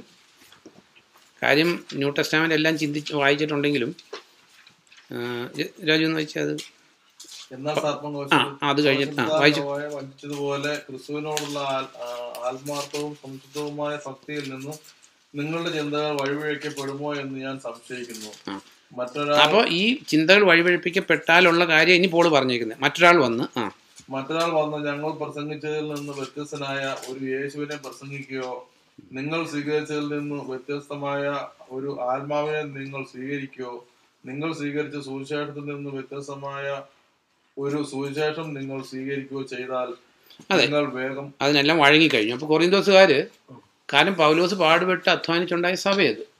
പക്ഷേ ഈ അപ്പസ്തോലന്മാരെങ്ങനെയാണ് ഒരു സ്ഥലത്തൊരു സഭ സ്ഥാപിച്ചു, അതിന് എൽഡേഴ്സിനെ അല്ലെങ്കിൽ മൂപ്പന്മാരെ അല്ലെങ്കിൽ ബിഷപ്സിനെ ഇതെല്ലാം ഒറ്റ വേർഡ് ട്രാൻസ്ലേറ്റ് ചെയ്തേക്കുന്നു. ബിഷപ്പ് എന്ന് പറയുന്നു, പാസ്റ്റർ എന്ന് പറയുന്നു, എൽഡർ എന്ന് പറയുന്നത് സെയിം ഗ്രീക്ക് വേർഡിനെ ട്രാൻസ്ലേറ്റ് ചെയ്തേക്കുന്നു. അല്ലാതെ അതിനകത്ത് പല പൊസിഷൻസൊന്നും അല്ലത്. അപ്പോൾ അവരങ്ങനെ അവിടെ നിന്ന് പോകും. പക്ഷെ പിന്നീട് കൊറിന്തോ സഭയിൽ വന്നപ്പോൾ കാണുന്ന കാര്യം എന്താ? ഇവരുടെ മനസ്സും കർത്താവിൽ നിന്ന് പോയി. മനസ്സ് കർത്താവിൽ നിന്ന് പോയാൽ അവിടെ 3 പൊട്ടൻഷ്യൽ ഡേഞ്ചേഴ്സാണ് പറയുന്നത്. എന്തൊക്കെയാണ് ശ്രദ്ധിച്ചോ? എന്തിനൊക്കെ പ്രോണാവെന്ന് പറഞ്ഞേക്കുന്നത്? എന്തിനൊക്കെ പ്രോണാവെന്ന് പറഞ്ഞേക്കുന്നത് അവിടെ? ചേച്ചി ശ്രദ്ധിച്ചോ? അവിടെ 3 കാര്യം പൗലോസ് പറഞ്ഞേക്കാം. മനസ്സ് കർത്താവിൽ നിന്ന് പോയി കഴിഞ്ഞാൽ 3 പൊട്ടൻഷ്യൽ എനിമീസ് ഉണ്ട്. ഇത് 3 പിടിക്കാം, അല്ലെ 1 പിടിക്കാം, ഏത് പിടിച്ചാലും നശിക്കും. എന്തൊക്കെ 3 എനിമീസ് പറഞ്ഞേക്കുന്നത്? ശ്രദ്ധിച്ചോ? എന്താ വീണ? ശ്രദ്ധിച്ചോ? എന്താ അവിടെ എഴുതിയേക്കുന്ന കാര്യം? ഇത് ക്വസ്റ്റ്യൻ തന്നിട്ടുള്ള അല്ല, സിലബസ് അല്ലെങ്കിൽ തന്നിട്ടുള്ള ക്വസ്റ്റ്യനാണ്. എന്താ ബെറ്റ്സി? ഒന്നോട് വായിച്ചു നോക്കാം. ബെറ്റ്സി ഒന്ന് വായിച്ചത് 3 തുടങ്ങി, ഒന്നോട് വായിച്ചു. 3 തുടങ്ങി, 4 തുടങ്ങി വായിച്ചാൽ.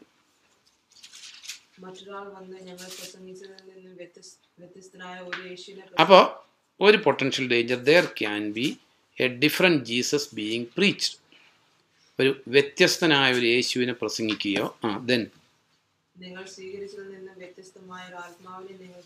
അപ്പോൾ ഇവർ സ്വീകരിച്ചത് പരിശുദ്ധാത്മാവിനെ ആയിരുന്നു.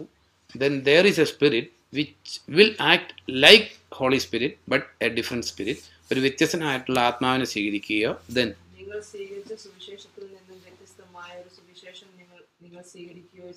അപ്പം 3 കാര്യം. ഒന്ന്, പൗലോസ് അവർക്ക് വാൺ ചെയ്യുക, നിങ്ങളുടെ മനസ്സ് പെർപ്ലെക്സ്ഡ് ആയാൽ, അല്ലെ മനസ്സ് എങ്ങനെയായിരിക്കേണ്ടതാ? ഏകാഗ്രമായി. ഏകാഗ്രം എന്നുള്ള വാക്കിൻ്റെ അർത്ഥം മലയാളമാണ്. പക്ഷേ എന്താ ഏകാഗ്രം എന്ന് പറഞ്ഞാൽ എന്താ? Only one thinking.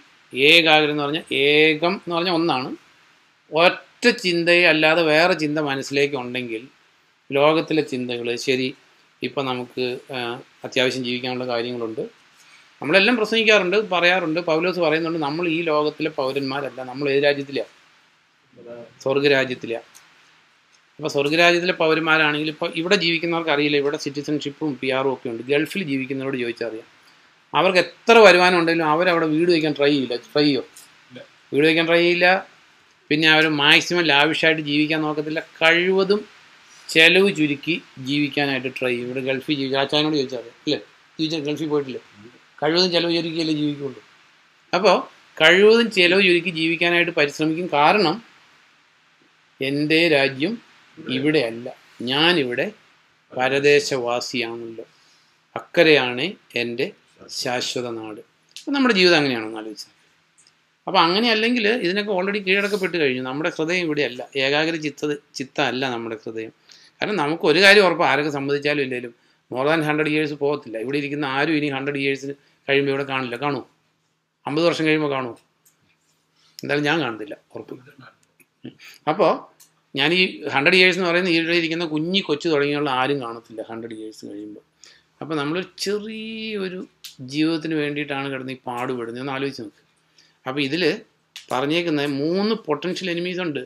ചിന്തിച്ചിട്ടുണ്ടോ ചേച്ചി? ചിന്തിച്ചിട്ടുണ്ടോ? അതായത് ഒരു ഡിഫറൻറ്റ് യേശു ക്രിസ്തു പ്രസംഗിക്കപ്പെടാമെന്ന് ചിന്തിച്ചിട്ടുണ്ടോ?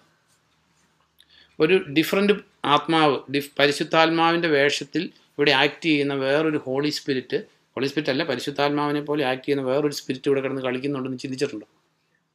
ദെൻ ഈ എല്ലായിടും നമ്മൾ കേൾക്കുന്ന സുവിശേഷ പ്രസംഗം, അവിടെയും സുവിശേഷ പ്രസംഗം, ഇവിടെയും സുവിശേഷ പ്രസംഗം, ഇത് വേറൊരു സുവിശേഷം പ്രസംഗിക്കപ്പെടാം എന്ന് ചിന്തിച്ചിട്ടുണ്ടോ? ബെറ്റ്സി ചിന്തിച്ചിട്ടുണ്ടോ?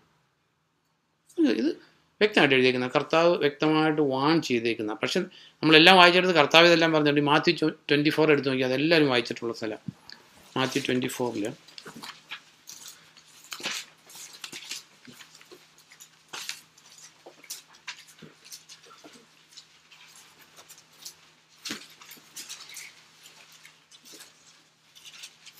അതിൻ്റെ 23 തുടങ്ങി ഒന്ന് വായിക്കും. ചേച്ചി ഒന്ന് വായിക്കോ. 24-23 തുടങ്ങി മാത്യു.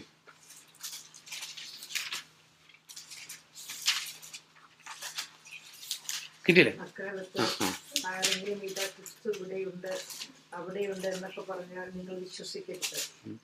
കാരണം ക്രിസ്തുമാരും കള്ളപ്രവാചകരും പ്രത്യക്ഷപ്പെടും.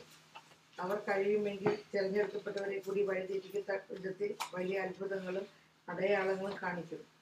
ഇതാ ഞാൻ നിങ്ങൾക്ക് മുന്നറിയിപ്പ് തന്നിരിക്കുന്നു. മതി. ആ കർത്താവ് പറഞ്ഞ ലാസ്റ്റ് വേർഡ് ശ്രദ്ധിച്ചാൽ മതി. ഇതാ ഞാൻ നിങ്ങൾക്ക്. അപ്പോൾ കർത്താവ് നേരത്തെ പറഞ്ഞിട്ടുണ്ടോ ഇല്ലയോ? അതായത് ഡ്യൂപ്ലിക്കേറ്റ് ക്രിസ്തുമാർ വരും, ഡ്യൂപ്ലിക്കേറ്റ് സുവിശേഷം വരും, ഡ്യൂപ്ലിക്കേറ്റ് അത് ജനറലി സ്പീക്കിംഗ് ഡ്യൂപ്ലിക്കേറ്റ്സിനെ കുറിച്ച് ആര് വാൺ ചെയ്തിട്ടുണ്ട്? കർത്താവ് വാൺ ചെയ്തിട്ടുണ്ട്. എന്നിട്ട് നമ്മൾ കേട്ടില്ല എന്ന് പറഞ്ഞാൽ പിന്നെ നമുക്കൊരു എക്സ്ക്യൂസും ഇല്ല അതിനകത്ത്. അപ്പോൾ ഇതിനകത്ത് 3 കാര്യം പറഞ്ഞിട്ടുണ്ട്. ഒന്ന് കള്ളക്രിസ്തു, കള്ള സുവിശേഷം, കള്ള ആത്മാവ്. ഇതിനെക്കുറിച്ച് എഴുതിയിരിക്കുന്ന ഒരു കാര്യം നോക്കിയാൽ ഗലാത്യ ലേഖനം എടുക്കുമ്പോൾ ഗലേഷ്യൻസിൽ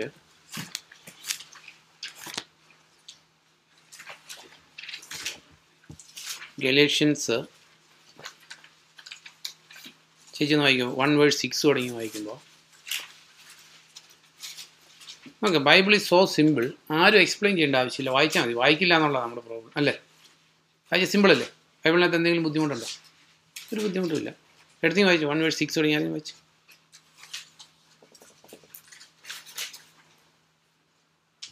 ക്രിസ്തുവിന്റെ കൃപയിൽ നിങ്ങളെ വിളിച്ച ദൈവത്തെ ഇത്ര പെട്ടെന്ന് ഉപേക്ഷിച്ച് നിങ്ങൾ മറ്റൊരു സുവിശേഷത്തിന്റെ പുറകെ പോകുന്നു എന്ന് അറിഞ്ഞതിൽ എനിക്ക് അത്ഭുതം തോന്നുന്നു. അപ്പൊ ആരാ പോയേക്കുന്ന? അല്ല ഇവിടെ ഗലാത്യയിലെ വിശ്വാസികൾ, പൗലോസ് ഫൗണ്ട് ചെയ്ത ചർച്ചാണ്. കുറെ കാലം കഴിഞ്ഞ് വന്ന് നോക്കിയപ്പോൾ എന്താ സംഭവം? എന്താ ഇത്? വേറെ സുവിശേഷം. പൗലോസ് ഇവിടെ പറയുവാണ്, നിങ്ങൾ ഇത്ര പെട്ടെന്ന് ക്രിസ്തുവിനെ വിളിച്ച, തൻ്റെ കൃപയിലേക്ക് വിളിച്ച ക്രിസ്തുവിനെ മറന്നിട്ട് ഇത്ര വേഗം എന്തിൻ്റെ പുറകെ പോയിന്നാ? വേറൊരു സുവിശേഷത്തിൻ്റെ പുറകെ പോയതിൽ ഞാൻ അത്ഭുതപ്പെടുന്നു. 7ാം സെൻറ്റൻസ്. മറ്റൊരു സുവിശേഷം ഉണ്ടെന്നല്ല ഞാനിവിടെ സൂചിപ്പിക്കുന്നത്. നിങ്ങളുടെ മനസ്സ് കലക്കി ക്രിസ്തുവിൻ്റെ സുവിശേഷത്തെ വികലമാക്കാൻ ആഗ്രഹിക്കുന്ന ചിലരുണ്ടെന്നാണ് ഞാൻ അർത്ഥമാക്കുന്നത്. എന്നിട്ടൊരു കാര്യം, 8ാം സെൻറ്റൻസ് ഈസ് വെരി ഇമ്പോർട്ടൻറ്റ്. ഞങ്ങളിൽ ആരെങ്കിലുമോ, കാരണം ഒരു നാൾ സുവിശേഷം പറഞ്ഞു പിന്മാറി പോയി കഴിഞ്ഞാൽ വേറെ തലതിരിവായിട്ട് വരാം. അതുകൊണ്ടാണ് ഞങ്ങളിൽ ആരെങ്കിലുമോ സ്വർഗത്തിൽ നിന്നാഗതനായ ഒരു മാലാഖ തന്നെയോ നിങ്ങളോട് ഞങ്ങൾ പ്രസംഗിച്ചിട്ടുള്ള സുവിശേഷത്തിന് വിരുദ്ധമായി പ്രസംഗിക്കുകയാണെങ്കിൽ അയാൾ അഭിശപ്തനാകട്ടെ. Let him be accursed. അതെന്ന് വെച്ചാൽ 8ാം സെൻറ്റൻസ് ഒന്ന് വായിച്ചു. ഉറക്കെ വായിക്കണം, ഉറക്കെ ക്ലിയർ ആയിട്ട്. But even if we or an angel from heaven should preach a gospel other than the one we preach to you, let them be under God's curse, as we have already said. So now I say again. അതെ, let him be under എന്താ? Under God's curse. അപ്പം നമ്മളെ സംബന്ധിച്ച് do we ensure that the gospel which we are believing is according to scripture or not? നമുക്ക് ആ ഉത്തരവാദിത്വം ഉണ്ടോ ഇല്ലയോ? കാരണം ഇത് കർത്താവ് വാൺ ചെയ്തു, അപ്പസ്തോലന്മാർ വാൺ ചെയ്തു, ഗലാത്യ സഭക്കാരതിൽ ചെന്ന് ചാടി. അതായത് വേറൊരു സുവിശേഷം ഉണ്ട്, വേറൊരു ക്രിസ്തു ഉണ്ട്, വേറൊരു ആത്മാവ് ലോകത്തിൽ മനുഷ്യനെ ഡിസീവ് ചെയ്യുന്നതുണ്ട് എന്ന് ഇത്രയും പേരെല്ലാം വാൺ ചെയ്തിട്ട് നമ്മൾ അതിനെക്കുറിച്ച് നമ്മൾ വിശ്വസിക്കുന്ന സുവിശേഷം കറക്റ്റാണോ, നമ്മൾ വിശ്വസിക്കുന്ന യേശു യഥാർത്ഥത്തിൽ ബൈബിളിലുള്ള യേശുവാണോ, യഥാർത്ഥമായിട്ടുള്ള പരിശുദ്ധാത്മാവാണോ നമ്മളിലുള്ളതെന്ന് if we are not ensuring we will lose. കാരണം ഇവിടെ പറഞ്ഞേക്കുന്നത് let him be under God's curse. എന്നാലോചിച്ച് നോക്ക്, ഇത്ര ഗൗരവമുള്ള ടോപ്പിക്കായിട്ടും വി ആർ ലീസ് ബോതേഡ് നമുക്ക്. അപ്പം ഈ ഒരു ജനറലി സ്പീക്കിംഗ്, ഇപ്പോൾ കള്ളനോട്ട് കണ്ടുപിടിക്കാനുള്ള മെത്തേഡ് എന്താ? ഏറ്റവും നല്ല ബുദ്ധിപരമായിട്ടുള്ള മെത്തേഡ് എന്താ? നമുക്ക് എങ്ങനെ കള്ളനോട്ട് കണ്ടുപിടിക്കാൻ പറ്റും? അതെ, അതായത് രാജ്യം എങ്ങനെ കള്ളനോട്ട് കണ്ടുപിടിക്കാൻ പറ്റും? അതായത് only way is to know അല്ലെങ്കിൽ കറക്റ്റ് നോട്ട്, നല്ല നോട്ട് എങ്ങനെയാണെന്ന് മനസ്സിലാക്കുക എന്നുള്ളതല്ലാതെ ഒരു വഴിയില്ല. കാരണം റീസൺ എന്താണെന്ന് ചോദിച്ചാൽ there can be 10 different types of fake notes ഉണ്ടായിരിക്കും. നമ്മൾ ഒരു കള്ളനോട്ട് ഇവൻ കള്ളനോട്ടാണെന്ന് മനസ്സിലാക്കി, പക്ഷെ ഒരു കള്ളനോട്ടുള്ള മാർക്കറ്റിൽ 10 കള്ളനോട്ടുണ്ടായിരിക്കും. അപ്പോൾ അതായത് കള്ളനോട്ട് കണ്ടുപിടിക്കാൻ കള്ളനോട്ടിനെ കുറിച്ച് പഠിക്കാൻ പോകേണ്ട ആവശ്യമില്ല, നല്ല നോട്ട് അറിയാമെങ്കിൽ ഈസി ആയിട്ട് നമുക്ക് കള്ളനോട്ട് കണ്ടുപിടിക്കാൻ പറ്റും. ഈ same law if you are applying to Bible. കള്ള സുവിശേഷം കണ്ടുപിടിക്കാനായിട്ട് നമ്മൾ ട്രൈ ചെയ്യാൻ പോകരുത്. കാരണം there can be hundreds of കള്ള സുവിശേഷം. അത് അല്ലെങ്കിൽ കള്ള യേശു എവിടെ പ്രസംഗിക്കപ്പെടുന്നതെന്ന് കണ്ടുപിടിക്കാൻ വേണ്ടി കള്ള യേശുവിനെ കണ്ടുപിടിക്കാൻ പോയാൽ there can be hundreds of കള്ള യേശുമാർ.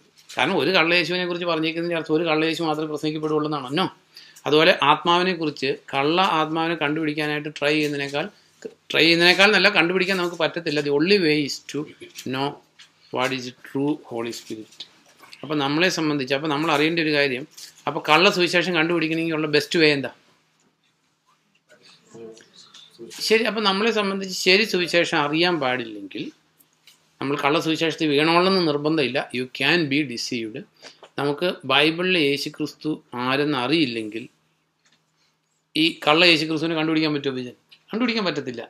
Same with the holy spirit. അപ്പോൾ നമ്മളിതിൽ ഈ സുവിശേഷം അല്ലെങ്കിൽ പരിശുദ്ധാത്മാവ്, കള്ള ക്രിസ്തു, കർത്താവും പറഞ്ഞു കള്ള ക്രിസ്തു. അപ്പോൾ നമ്മളെ സംബന്ധിച്ച് മൂന്നും ഡീറ്റെയിൽ ആയിട്ട് ചിന്തിക്കാൻ സമയമില്ല. ലെറ്റസ് ടേക്ക് ബൈബിളിലെ യേശു ക്രിസ്തുവിനെ എന്ന് എടുത്തു നോക്കാം. ബൈബിളിലെ യേശു ക്രിസ്തുവിൻ്റെ ക്യാരക്ടർ നമ്മൾ മനസ്സിലാക്കിയാൽ ഇവിടെ പ്രസംഗിക്കപ്പെടുന്ന യേശു ക്രിസ്തു ബൈബിളിലെ യേശു ക്രിസ്തു ആണോ നമുക്ക് പെട്ടെന്ന് കണ്ടുപിടിക്കാൻ പറ്റും. നമ്മൾ ആദ്യം ചിന്തിച്ച ഒരു കാര്യം ഞാനിപ്പം പറഞ്ഞതായതുകൊണ്ട് ഒന്നോടെ റിപ്പീറ്റ് ചെയ്യുക. ബൈബിളിലെ യേശു ക്രിസ്തുവിനെ കുറിച്ച് നമ്മൾ കർത്താവിൻ്റെ ക്രൂശിലെ അവസാനത്തെ വേർഡ് എല്ലാം നിവൃത്തിയായി എന്നുള്ളത്. എല്ലാം നിവൃത്തിയായി എന്ന് പറഞ്ഞാൽ അർത്ഥം എന്താണെന്ന് പറയാം. അത് ലാസ്റ്റ് വേർഡാണ്, ബട്ട് അതിൻ്റെ ഇൻഫറൻസ് എന്താണെന്ന് പറയാം. എന്താ രാജു? എല്ലാം നിവൃത്തിയായി എന്ന കർത്താവ് അവസാനം പറഞ്ഞു. എന്താ ബിറ്റ്സി?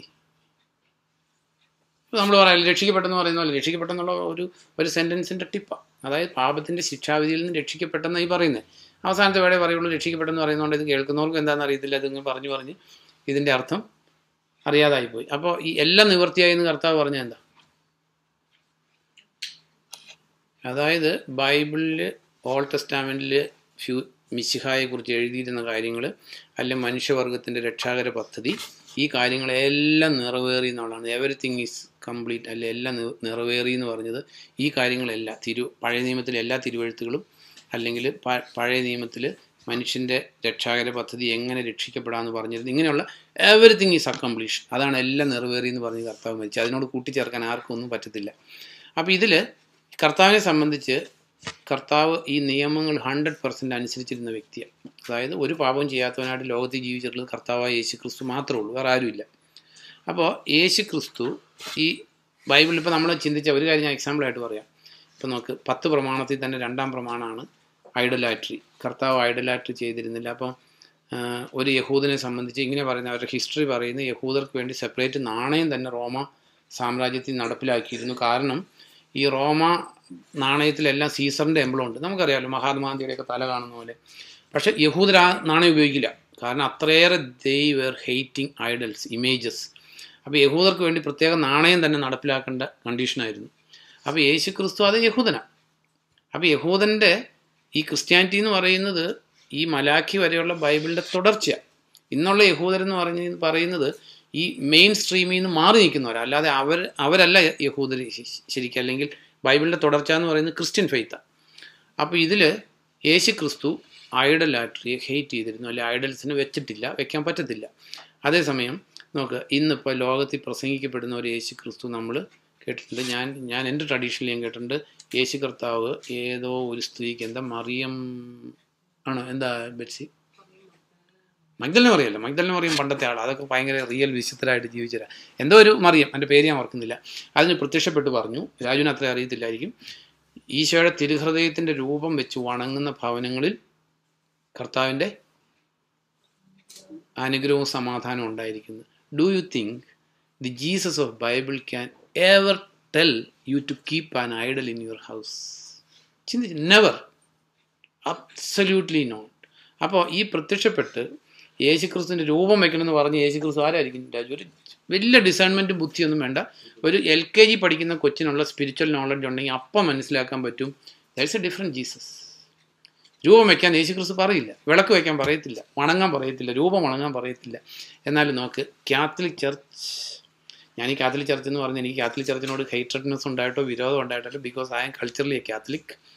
അപ്പോൾ അതായത് ഈ ക്രിസ്ത്യൻ ഡിനോമിനേഷൻസിൽ ഞാൻ ഏറ്റവും കൂടുതൽ സ്നേഹിക്കുന്നത് കാത്തോലിക്കില്ല. പൗലോസ് പറയുന്ന പോലെ എൻ്റെ സമുദായത്തിൽപ്പെട്ടവരോട് എനിക്കൊരു പ്രത്യേക സ്നേഹമുണ്ട്. അപ്പോൾ അവിടെ പറഞ്ഞിരിക്കുന്നത് ഈശോയുടെ തിരുഹൃദയം വെച്ച് വണങ്ങുന്ന ഭവനങ്ങളിൽ നോക്ക്, ഇത് എൻ്റയർ കാത്തലിക് വേൾഡിൽ തിരുഹൃദയ പ്രതിഷ്ഠയുണ്ട് ഇല്ലേ? വീടുകളിൽ തിരുഹൃദയം പ്രതിഷ്ഠിക്കില്ലേ? ഇത് പ്രതിഷ്ഠിക്കാൻ വരുന്ന അന്ധന് വഴി നടത്തിയാൽ ഇരുവരും കുഴിയിൽ വീഴും. ഇത് വരുന്ന പ്രതിഷ്ഠിക്കാൻ വരുന്ന അച്ഛനും ബോധമില്ല, വീട്ടുകാരനും ബോധമില്ല, രണ്ടുപേരും പോകുന്ന ഒരേ കുഴിയിലേക്കാണ്. കാരണം ആ വീടിന് ശാപം വെച്ചിട്ടാണ് പോകുന്നത്. കാരണം എവിടെ വിഗ്രഹം വെക്കുന്നുണ്ടോ, അത് പള്ളിയിൽ വെച്ചാലും അമ്പലത്തിൽ വെച്ചാലും വീട്ടിൽ വെച്ചാലും, wherever idols are kept, that area or that curse or that church is cursed by God. ദൈവത്തെ ശപിക്കപ്പെട്ട ഒരു വസ്തു, അത് നശിപ്പിക്കപ്പെടേണ്ട ഒരു വസ്തു, അത് ഉന്മൂലനാശം ചെയ്യപ്പെടേണ്ട ഒരു വസ്തുവാക്കി മാറ്റിയിട്ട് അതിന് പോകുന്നത്. അപ്പോൾ ബൈബിളിലെ യേശുക്രിസ്തു ആണോ ഡ്യൂപ്ലിക്കേറ്റ് യേശുക്രിസ്തു ആണോ നമ്മൾ ഫോളോ ചെയ്യുന്നത് നമുക്ക് അറിയാൻ പറ്റും. ദെൻ രണ്ടാമത് കർത്താവിനെ കുറിച്ച് പറഞ്ഞേക്കുന്നത്, കർത്താവ് പറഞ്ഞു മനുഷ്യവർഗത്തിന് വേറെ ഒരടയാളവും നൽകില്ല, യോനായുടെ അടയാളം. യോനായുടെ അടയാളം എന്ന് പറയുന്നത് കർത്താവ് മരിച്ച് അടക്കപ്പെട്ട് ഉയർത്തെഴുന്നേറ്റ് സ്വർഗത്തിലേക്ക് പോയി. കർത്താവ് പറഞ്ഞു യോന 3 രാവും 3 പകലും തിമിംഗലത്തിൻ്റെ ഉദരത്തിലായിരുന്ന പോലെ മനുഷ്യപുത്രന് 3 രാവും 3 പകലും ഭൂമിക്കടിയിലായിരിക്കും. That is only sign. എന്നാൽ നമുക്ക് ബൈബിളിൽ യേശു ക്രിസ്തു ബൈബിളിൽ ത്രൂ ഔട്ട് പറഞ്ഞേക്കുന്ന ഒരു കാര്യം, കർത്താവ് മടങ്ങി വരും. ഹിസ് സെക്കൻഡ് കമ്മിങ് കേട്ടിട്ടില്ലേ? കർത്താവ് മടങ്ങി വരും. എന്നാൽ ട്രഡീഷനിലുള്ള, അതിപ്പോൾ കത്തോലിക്ക സഭ എടുത്താലും യാക്കോബ സഭ എടുത്താലും ഒക്കെ ഓൾമോസ്റ്റ് ശരിയാണ്. കത്തോലിക്ക സഭയിൽ യേശു ക്രിസ്തു ഇപ്പോഴും പള്ളിയിലെ ആൾത്താരയ്ക്കകത്ത് ഇരിക്കുന്നുണ്ട്, അപ്പത്തിൻ്റെ രൂപത്തിൽ ഇരിക്കുന്നില്ലേ? ഇരിക്കുന്നുണ്ടോ ഇല്ലയോ? അപ്പത്തിൻ്റെ രൂപത്തിലിരിക്കുന്നത് അവിടെ കർത്താവിൻ്റെ ശരീരത്തിൻ്റെ നിഴലായിട്ട് നമ്മൾ അത് ചെയ്യുന്നതൊക്കെ ശരിയാണ്. പക്ഷേ നിഴലായിട്ടല്ല, അവിടെ സാക്ഷാൽ യേശു ക്രിസ്തു ഇരിക്കുന്നു. അതുകൊണ്ടാണ് അവിടെ വിളക്ക് കത്തിക്കും. ഞാൻ പരിശുദ്ധ കുർബാനയുടെ ആരാധന ചെയ്തിട്ടുണ്ട് ഇഷ്ടം പോലെ. അതായത് ആലോചിച്ച്, ഒരു ഹിന്ദുവിസത്തിൽ പോലും അങ്ങനെ ഒരു ഐഡലായിട്ട് ഇല്ല. ഹിന്ദുക്കൾ ഒരു ഐഡലിനെ ഉണ്ടാക്കണമെങ്കിൽ അറ്റ്ലീസ്റ്റ് കുറച്ച് ദിവസം പണിയണം, ഒരു വിഗ്രഹത്തെ ഉണ്ടാക്കണമെങ്കിൽ. ഇത് നോക്ക്, ഒരു അപ്പത്തെ വിഗ്രഹമാക്കി മാറ്റിയിട്ട് അതിന് ദൈവത്തിന് കൊടുക്കേണ്ട സകല മഹത്വവും കൊടുക്കുന്നുണ്ട്. ദൈവത്തിന് കൊടുക്കേണ്ട, കർത്താവിന് കൊടുക്കേണ്ട സകല മഹത്വവും കൊടുക്കുന്നുണ്ട്. അത് തറയിൽ വീണാൽ എന്താ പറയുന്നത്, പണ്ടത്തെ കാലത്താണെങ്കിൽ അതെന്തോ തുണി കൊണ്ട് തുടയ്ക്കുകയോ കഴുകുകയോ ഏതാണ്ടൊക്കെ ചെയ്യുമായിരുന്നില്ലേ? അത് എന്താ പറയുന്നത്, അതിന് ദൈവത്തിന് കൊടുക്കേണ്ട എല്ലാ മഹത്വവും കൊടുക്കുന്നുണ്ട്. എന്നിട്ട് നമുക്ക് യോഹന്നാൻ്റെ സുവിശേഷം 6-ാം അധ്യായത്തിൽ കർത്താവ് പറഞ്ഞിട്ടുണ്ട്, എൻ്റെ ശരീരം ഭക്ഷിക്കുകയും എൻ്റെ രക്തം പാനം ചെയ്യുകയും ചെയ്യുന്നവൻ എന്നിലും ഞാൻ അവനിലും വസിക്കും, അവനെ ഞാൻ അവസാന ദിവസം ഉയർപ്പിക്കുന്നുള്ള കർത്താവിൻ്റെ ഈ വാഗ്ദാനം അനുസരിച്ച് ഈ കുർബാനയിൽ കൊണ്ടവരെല്ലാം ദൈവം അവസാന ദിവസം ഉയർപ്പിക്കട്ടെ. നോക്ക്, എലിയെ പിടിച്ചിട്ട് പുലിയാന്ന് പറഞ്ഞാൽ എലി പുലിയാകത്തില്ല. നമുക്ക് അങ്ങനെ ഒരു വാഗ്ദത്തം കർത്താവ് കൊടുത്തിട്ടില്ല. കർത്താവ് കൊടുത്തേക്കുന്ന ആ ജോൺ ചാപ്റ്റർ 6 പറഞ്ഞേക്കുന്നത് കർത്താവിൻ്റെ മരണത്തോടും അടക്കത്തോടും പുനരുത്ഥാനത്തോടും നമ്മൾ ഹൃദയത്തിൽ താതാത്മ്യം പ്രാപിച്ചാൽ നമ്മൾ രക്ഷപ്പെടുന്നതിനെക്കുറിച്ചാണ് പറഞ്ഞേക്കുന്നത്. അല്ലാതെ കർത്താവ് ഈ കുർബാനയെക്കുറിച്ചോ അല്ലെങ്കിൽ തിരുവോസ്തിയെക്കുറിച്ചോ ഒന്നും അല്ല കർത്താവ് പറഞ്ഞേക്കുന്നത്. കർത്താവ് രണ്ടാമത് വരുമോ, കർത്താവ് സ്വർഗത്തിൽ പിതാവായ ദൈവത്തിൻ്റെ വലത് ഭാഗത്ത് perpetually he's there, he's not in the earth, ഇവിടെ ഭൂമിയിലില്ല. അപ്പോൾ ഇന്ന് അപ്പത്തിൻ്റെ രൂപത്തിൽ നമ്മോട് കൂടെ വാഴുന്നു എന്ന് പറഞ്ഞ് നോക്ക്. ഇപ്പോൾ കാത്തലിക് ബാക്ക്ഗ്രൗണ്ടിലുള്ളവർക്ക് അറിയാവുള്ളൂ, അതിന് ഇങ്ങനെ ഒരു പരിശുദ്ധ കുർബാനയുടെ വാഴു എന്ന് പറഞ്ഞൊരു പരിപാടിയുണ്ട്. ഇങ്ങനെ ഒരു സാധനത്തിനകത്ത് വയ്ക്കും, അതിൽ നിന്നെല്ലാം റേഡിയേറ്റിംഗ് ലൈറ്റ് പോലെ ഒരു സാധനം നിൽക്കുന്നുണ്ടല്ലേ, അത് ഈ നടുക്കൊരു വട്ടവും അതിൽ നിന്ന് റേഡിയേറ്റിംഗ് രശ്മികൾ നിൽക്കുന്നത് കർത്താവിൻ്റെ ആണോ അത് സൂര്യൻ്റെ ആണോ? അതായത് എക്സാക്ട്ലി സൂര്യഭഗവാനെ ആരാധിക്കുന്ന ആ ആൾക്കാർ ക്രിസ്ത്യാനിറ്റിയിലോട്ട് കടന്നു വന്ന് അവർ കൊണ്ടുവന്ന സൂര്യഭഗവാനാണ് കത്തോലിക്ക സഭയിലെ യേശു ക്രിസ്തു. കേൾക്കുമ്പോൾ വളരെ സ്ട്രെയിഞ്ച് ആയിട്ട് തോന്നും. സോ കത്തോലിക്ക സഭയിലെ ഒരു പുരോഹിതൻ എന്ന് പറയുന്നത് ബൈബിളിൽ യേശു ക്രിസ്തുവിൻ്റെ പുരോഹിതനല്ല, സൂര്യഭഗവാന്റെ പുരോഹിതനാണ്. നോക്ക്, പഴയ നിയമത്തിൽ എടുക്കുമ്പോൾ ഇനി യാക്കോബക്കാരുടെ ഇടയിലുണ്ട് കത്തോലിക്കർക്ക് ഇല്ലാത്തൊരു പാരമ്പര്യം. ഈ എസേക്കിയൽ ചാപ്റ്റർ 8 എടുക്കുമ്പോൾ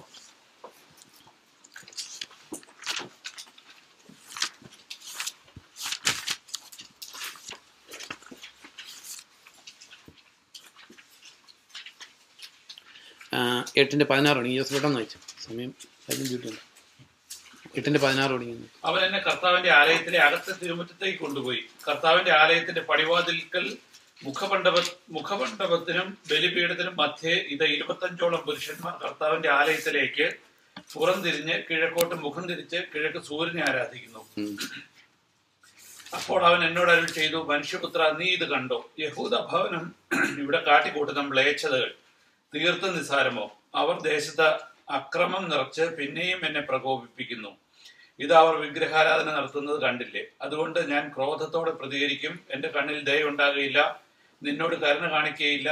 അവർ എന്റെ ചെവിയിൽ ഉറക്കെ നിലവിളിച്ചാലും ഞാൻ അവരെ ചെവിക്കൊള്ളുകയില്ല. ഇതെ നോക്ക്, ഇവിടെ പറഞ്ഞേക്കാണ് അവർ പ്രാർത്ഥിക്കുമ്പോൾ കിഴക്കോട്ട് തിരിയും. അത് കത്തോലിക്കർക്ക് അത്ര നിശ്ചയമില്ല. നമ്മുടെ അച്ചായനോട് ചോദിച്ചു നോക്കുക, അച്ചായ പ്രാർത്ഥിക്കുമ്പോൾ കിഴക്കോട്ട് തിരിയില്ലേ പള്ളിയിൽ? അല്ല, മധുവക തന്നെയല്ല, നമ്മൾ പ്രാർത്ഥിക്കുമ്പോൾ എപ്പോഴും കിഴക്കോട്ട് തിരിയില്ലേ? അപ്പോൾ നമ്മുടെ ദൈവം എവിടെ ഇരിക്കുന്നത്? കിഴക്കിരിക്കുന്ന ദൈവം കർത്താവായ യേശു ക്രിസ്തു ആണോ, അത് സൂര്യനാണ്? എവിടെ എഴുതിയേക്കുന്നു? അവർ കാണിക്കുന്ന മ്ലേച്ഛത കാണുന്നില്ല. അവർ കിഴക്കോട്ട് തിരിഞ്ഞു നിന്ന് പ്രാർത്ഥിക്കുന്നു, സൂര്യഭഗവാനെ ആരാധിക്കുന്നു. ഈ സൂര്യഭഗവാനെ ആരാധിക്കുന്നവർ മനമാറ്റം കൂടാതെ ക്രിസ്ത്യാനിറ്റിയിലോട്ട് കടന്നു വന്നപ്പോൾ കൊണ്ടുവന്ന സൂര്യഭഗവാനാണ് അപ്പത്തിൻ്റെ രൂപത്തിലിരിക്കുന്നത്, റേഡിയേറ്റിംഗ് രശ്മിയായിട്ടിരിക്കുന്നത്. അതിനാണ് ദീപാരാധന നടത്തുന്നത്. നോക്ക്, ഇതൊന്നും ചെയ്തിട്ട് മരിച്ച് യേശു ക്രിസ്തുവിൻ്റെ അടുത്ത് ചെല്ലാമെന്ന് വിചാരിക്കുന്നതാണ് ഏറ്റവും വലിയ മ്ലേച്ഛം. അപ്പോൾ പറയുമ്പോൾ ആലോചിച്ച്, ഈ കോടാനുകോടി മനുഷ്യർ they are going to perish. അതിനകത്ത് അത്ഭുതപ്പെടേണ്ട കാര്യമില്ല. നമുക്കിപ്പോൾ ലോകത്തിലെ ഹിന്ദുസിനെയും ബുദ്ധിസ്റ്റുകളെയും കൂടി എടുത്താൽ ക്രിസ്ത്യാനികളെക്കാൾ കൂടുതലുണ്ട്. അപ്പോൾ ഈ ഹിന്ദുവും ബുദ്ധമതക്കാരനും സ്വർഗത്തിൽ പോകുന്നു വിശ്വസിക്കുകയാണെങ്കിൽ ബൈബിൾ തെറ്റാം. അപ്പോൾ ഇത്രയും ആൾക്കാർ നശിച്ചു പോകുന്നതിനെക്കുറിച്ച് അത്ഭുതപ്പെടാനൊന്നുമില്ല. കാരണം എന്നാൽ ഒരു കാര്യം ഞാൻ എനിക്ക് ഉറപ്പായിട്ട് പറയാം, എല്ലാവരോടും പറയുന്ന കാര്യം, കർത്താവിനെ സ്നേഹിച്ചിട്ടുള്ള ഒരു മനുഷ്യനും ഇതുവരെ ശിക്ഷിക്കപ്പെട്ടിട്ടില്ല. നോ. കർത്താവിനെ സ്നേഹിച്ചിട്ടുള്ള ഒരു മനുഷ്യനും നരകത്തിൽ പോയിട്ടില്ല. കർത്താവിനെ സ്നേഹിച്ചിട്ടുള്ള ഒരു മനുഷ്യനും അന്ധകാരത്തിൽ ജീവിച്ചിട്ടില്ല. കാരണം കർത്താവ് അത്ഭുത പ്രകാശ. ഈ സത്യത്തിലെത്താനുള്ള ഒരേ ഒരു യോഗ്യതയുള്ളൂ. വേറെ ബൈബിളും വായിക്കേണ്ട, ഒന്നും വായിക്കേണ്ട. ബൈബിൾ വായിക്കുന്നത് is good. At the same time if you are truly loving the load from your heart, ഇത്ര മാത്രമേ കർത്താവും പറഞ്ഞുള്ളൂ. അതായത് നീ അതുകൊണ്ടാണ് പിശാചി ചെയ്യുന്ന പരിപാടി ഹൃദയത്തിലെ ചിന്തകളെ വഴിവഴിപ്പിക്കുക എന്നുള്ള.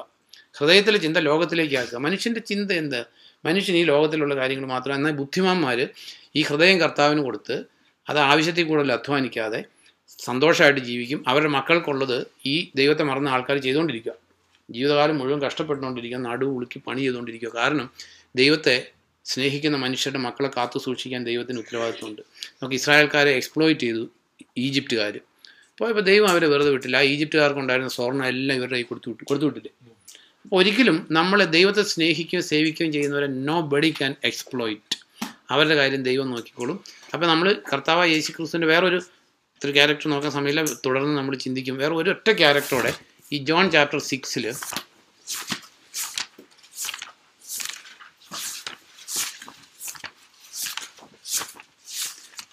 പെട്ടെന്ന് ഒന്ന് വായിക്കുക ജോസിന്. 13 അതിൻ്റെ 14 തുടങ്ങി വായിച്ചാൽ മതി. 6ന്റെ 14 തുടങ്ങി വായിക്കുമ്പോൾ, അവൻ പ്രവർത്തിച്ച അടയാളങ്ങൾ കണ്ട ജനങ്ങൾ പറഞ്ഞു, നിശ്ചയമായി ലോകത്തിലേക്ക് വരാനിരിക്കുന്ന പ്രവാചകൻ ഇവൻ തന്നെ. അവർ വന്ന് തന്നെ ബലമായി പിടിച്ച് രാജാവാക്കാൻ പോകുന്നു എന്ന് കണ്ട യേശു വീണ്ടും തന്നെ മലയിലേക്ക് പിൻവാങ്ങി. നമുക്ക് ഈ ലോകത്തിലെ സ്ഥാനമാനങ്ങൾ കാക്ഷിക്കുന്ന ആൾക്കാർ പ്രസംഗിക്കുന്ന യേശു ക്രിസ്തു ഒരു ഡ്യൂപ്ലിക്കേറ്റാണ്. ലോകത്തിൻ്റെ ബഹുമാനം, ലോകത്തിൻ്റെ പൊസിഷൻ, അല്ലെങ്കിൽ ലോകത്തിലെ സ്ഥാനമാനങ്ങൾ, ഇതൊക്കെ ആഗ്രഹിക്കുന്നവർ. കാരണം അവർ കണ്ടേക്കുന്ന യേശു ക്രിസ്തു അതാ. ഈ യേശു ക്രിസ്തു ലോകത്തിൽ രാജാവാക്കാൻ തുടങ്ങുന്ന കണ്ടപ്പോൾ എന്ത് ചെയ്തു? ഓടി അവിടെ നിന്ന് രക്ഷപ്പെട്ടു. കാരണം കർത്താവ് പറഞ്ഞു, എൻ്റെ രാജ്യം ഇവിടെയല്ല, എൻ്റെ രാജ്യം ഇവിടെയായിരുന്നെങ്കിൽ എൻ്റെ ദാസർ പോരാടുമായിരുന്നു. അപ്പോൾ കർത്താവിനെ, ബൈബിളിൽ യേശു ക്രിസ്തുവിനെ സ്നേഹിക്കുകയും പിൻപറ്റുകയും അവരുടെ സ്വപ്നവും അവരുടെ മനസ്സും ഇവിടെ ആയിരിക്കത്തില്ല. അപ്പോൾ നമ്മൾ ചിന്തിച്ചാൽ മതി നമ്മൾ ഏത് യേശു ക്രിസ്തുവിനെ ഫോളോ ചെയ്യുന്നത്. ഒരു കാര്യമാണ് ലൂക്ക് ചാപ്റ്റർ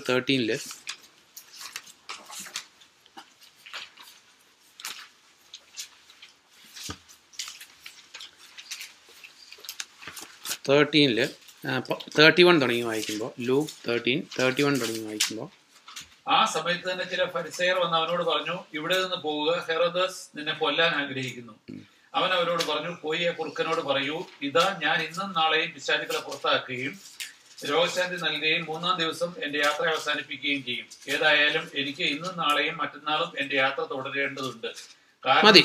അപ്പോൾ നോക്കിയാൽ മതി, ഈ പൊളിറ്റിക്കൽ ലീഡേഴ്സുമായിട്ട് അല്ലെ ഭരണകർത്താക്കളുമായിട്ട് നല്ല അലയൻസ്, അല്ലെങ്കിൽ ആ ഭരണകർത്താക്കൾ ഇവരുടെ, അതായത് പള്ളി അരമനകളിൽ അല്ലെങ്കിൽ സഭകളെ നോക്കുന്നവരുമായിട്ട് പൊളിറ്റിക്കൽ അലയൻസ് ഉള്ള, അത് ഏത് സുവിശേഷ പ്രസംഗനാകട്ടെ അല്ലെങ്കിൽ ഈ ലോകത്തിലെ എന്താ പറയുന്നത് മാന്യതയുള്ള ആൾക്കാരായിട്ടുള്ള അലയൻസ്, ഇതുമായിട്ടുള്ള ആൾക്കാർ, പൊളിറ്റിക്കൽ അലയൻസ്, ഭരണകർത്താക്കളുമായിട്ടുള്ള അലയൻസ്. കർത്താവ് എങ്ങനെയായിരുന്നു? കർത്താവ് അന്നത്തെ രാജാവിനെ കുറിച്ച് പറഞ്ഞാൽ ആ കുറുക്കനോട് പോയി പറ. ഇന്നത്തെ മുഖ്യമന്ത്രിയുടെ അടുത്ത് പോയിരിക്കുന്ന ആൾ, അല്ലെങ്കിൽ മുഖ്യമന്ത്രി ഇങ്ങോട്ട് വരുന്നു, ഹോം മിനിസ്റ്റർ ഇലക്ഷൻ ആകുമ്പോൾ ഈ പ്രസംഗകരുടെ അടുത്ത് വരുന്നു. ഇങ്ങനെയുള്ളവർ they are following a different Christ. അപ്പം നമ്മുടെ ജീവിതം നമ്മൾ ചിന്തിക്കേണ്ടത്, നമുക്ക് ഒരു നിത്യതയുള്ളൂ, ഒരു ജീവനേ ഉള്ളൂ. അത് ഈ നമുക്ക് വേണ്ടി മരിച്ച്, നമുക്ക് വേണ്ടി കഷ്ടം സഹിച്ച്, നമുക്ക് വേണ്ടി ജീവനെ ത്യജിച്ച് കർത്താവിൻ്റെ അടുത്ത് എത്തിപ്പെടണമെങ്കിൽ, if you are following a duplicate ക്രൈസ്റ്റിൻ്റെ അടുത്ത് എത്തിപ്പെടും. If you are following a duplicate gospel വിശ്വസിക്കുന്നവർ ചെന്നെടുത്ത് എത്തിപ്പെടും. If you are not following the if you are not inspired by the true holy Spirit നമ്മളെ ആ നിത്യനാശത്തിൽ കൊണ്ടെത്തിക്കും. അപ്പം നമ്മൾ തുടർന്ന് ഈ ഡ്യൂപ്ലിക്കേറ്റിനെ കുറിച്ച് ചിന്തിക്കാൻ സമയമുണ്ട്. അത് പ്രാർത്ഥിക്കാം. ദീപം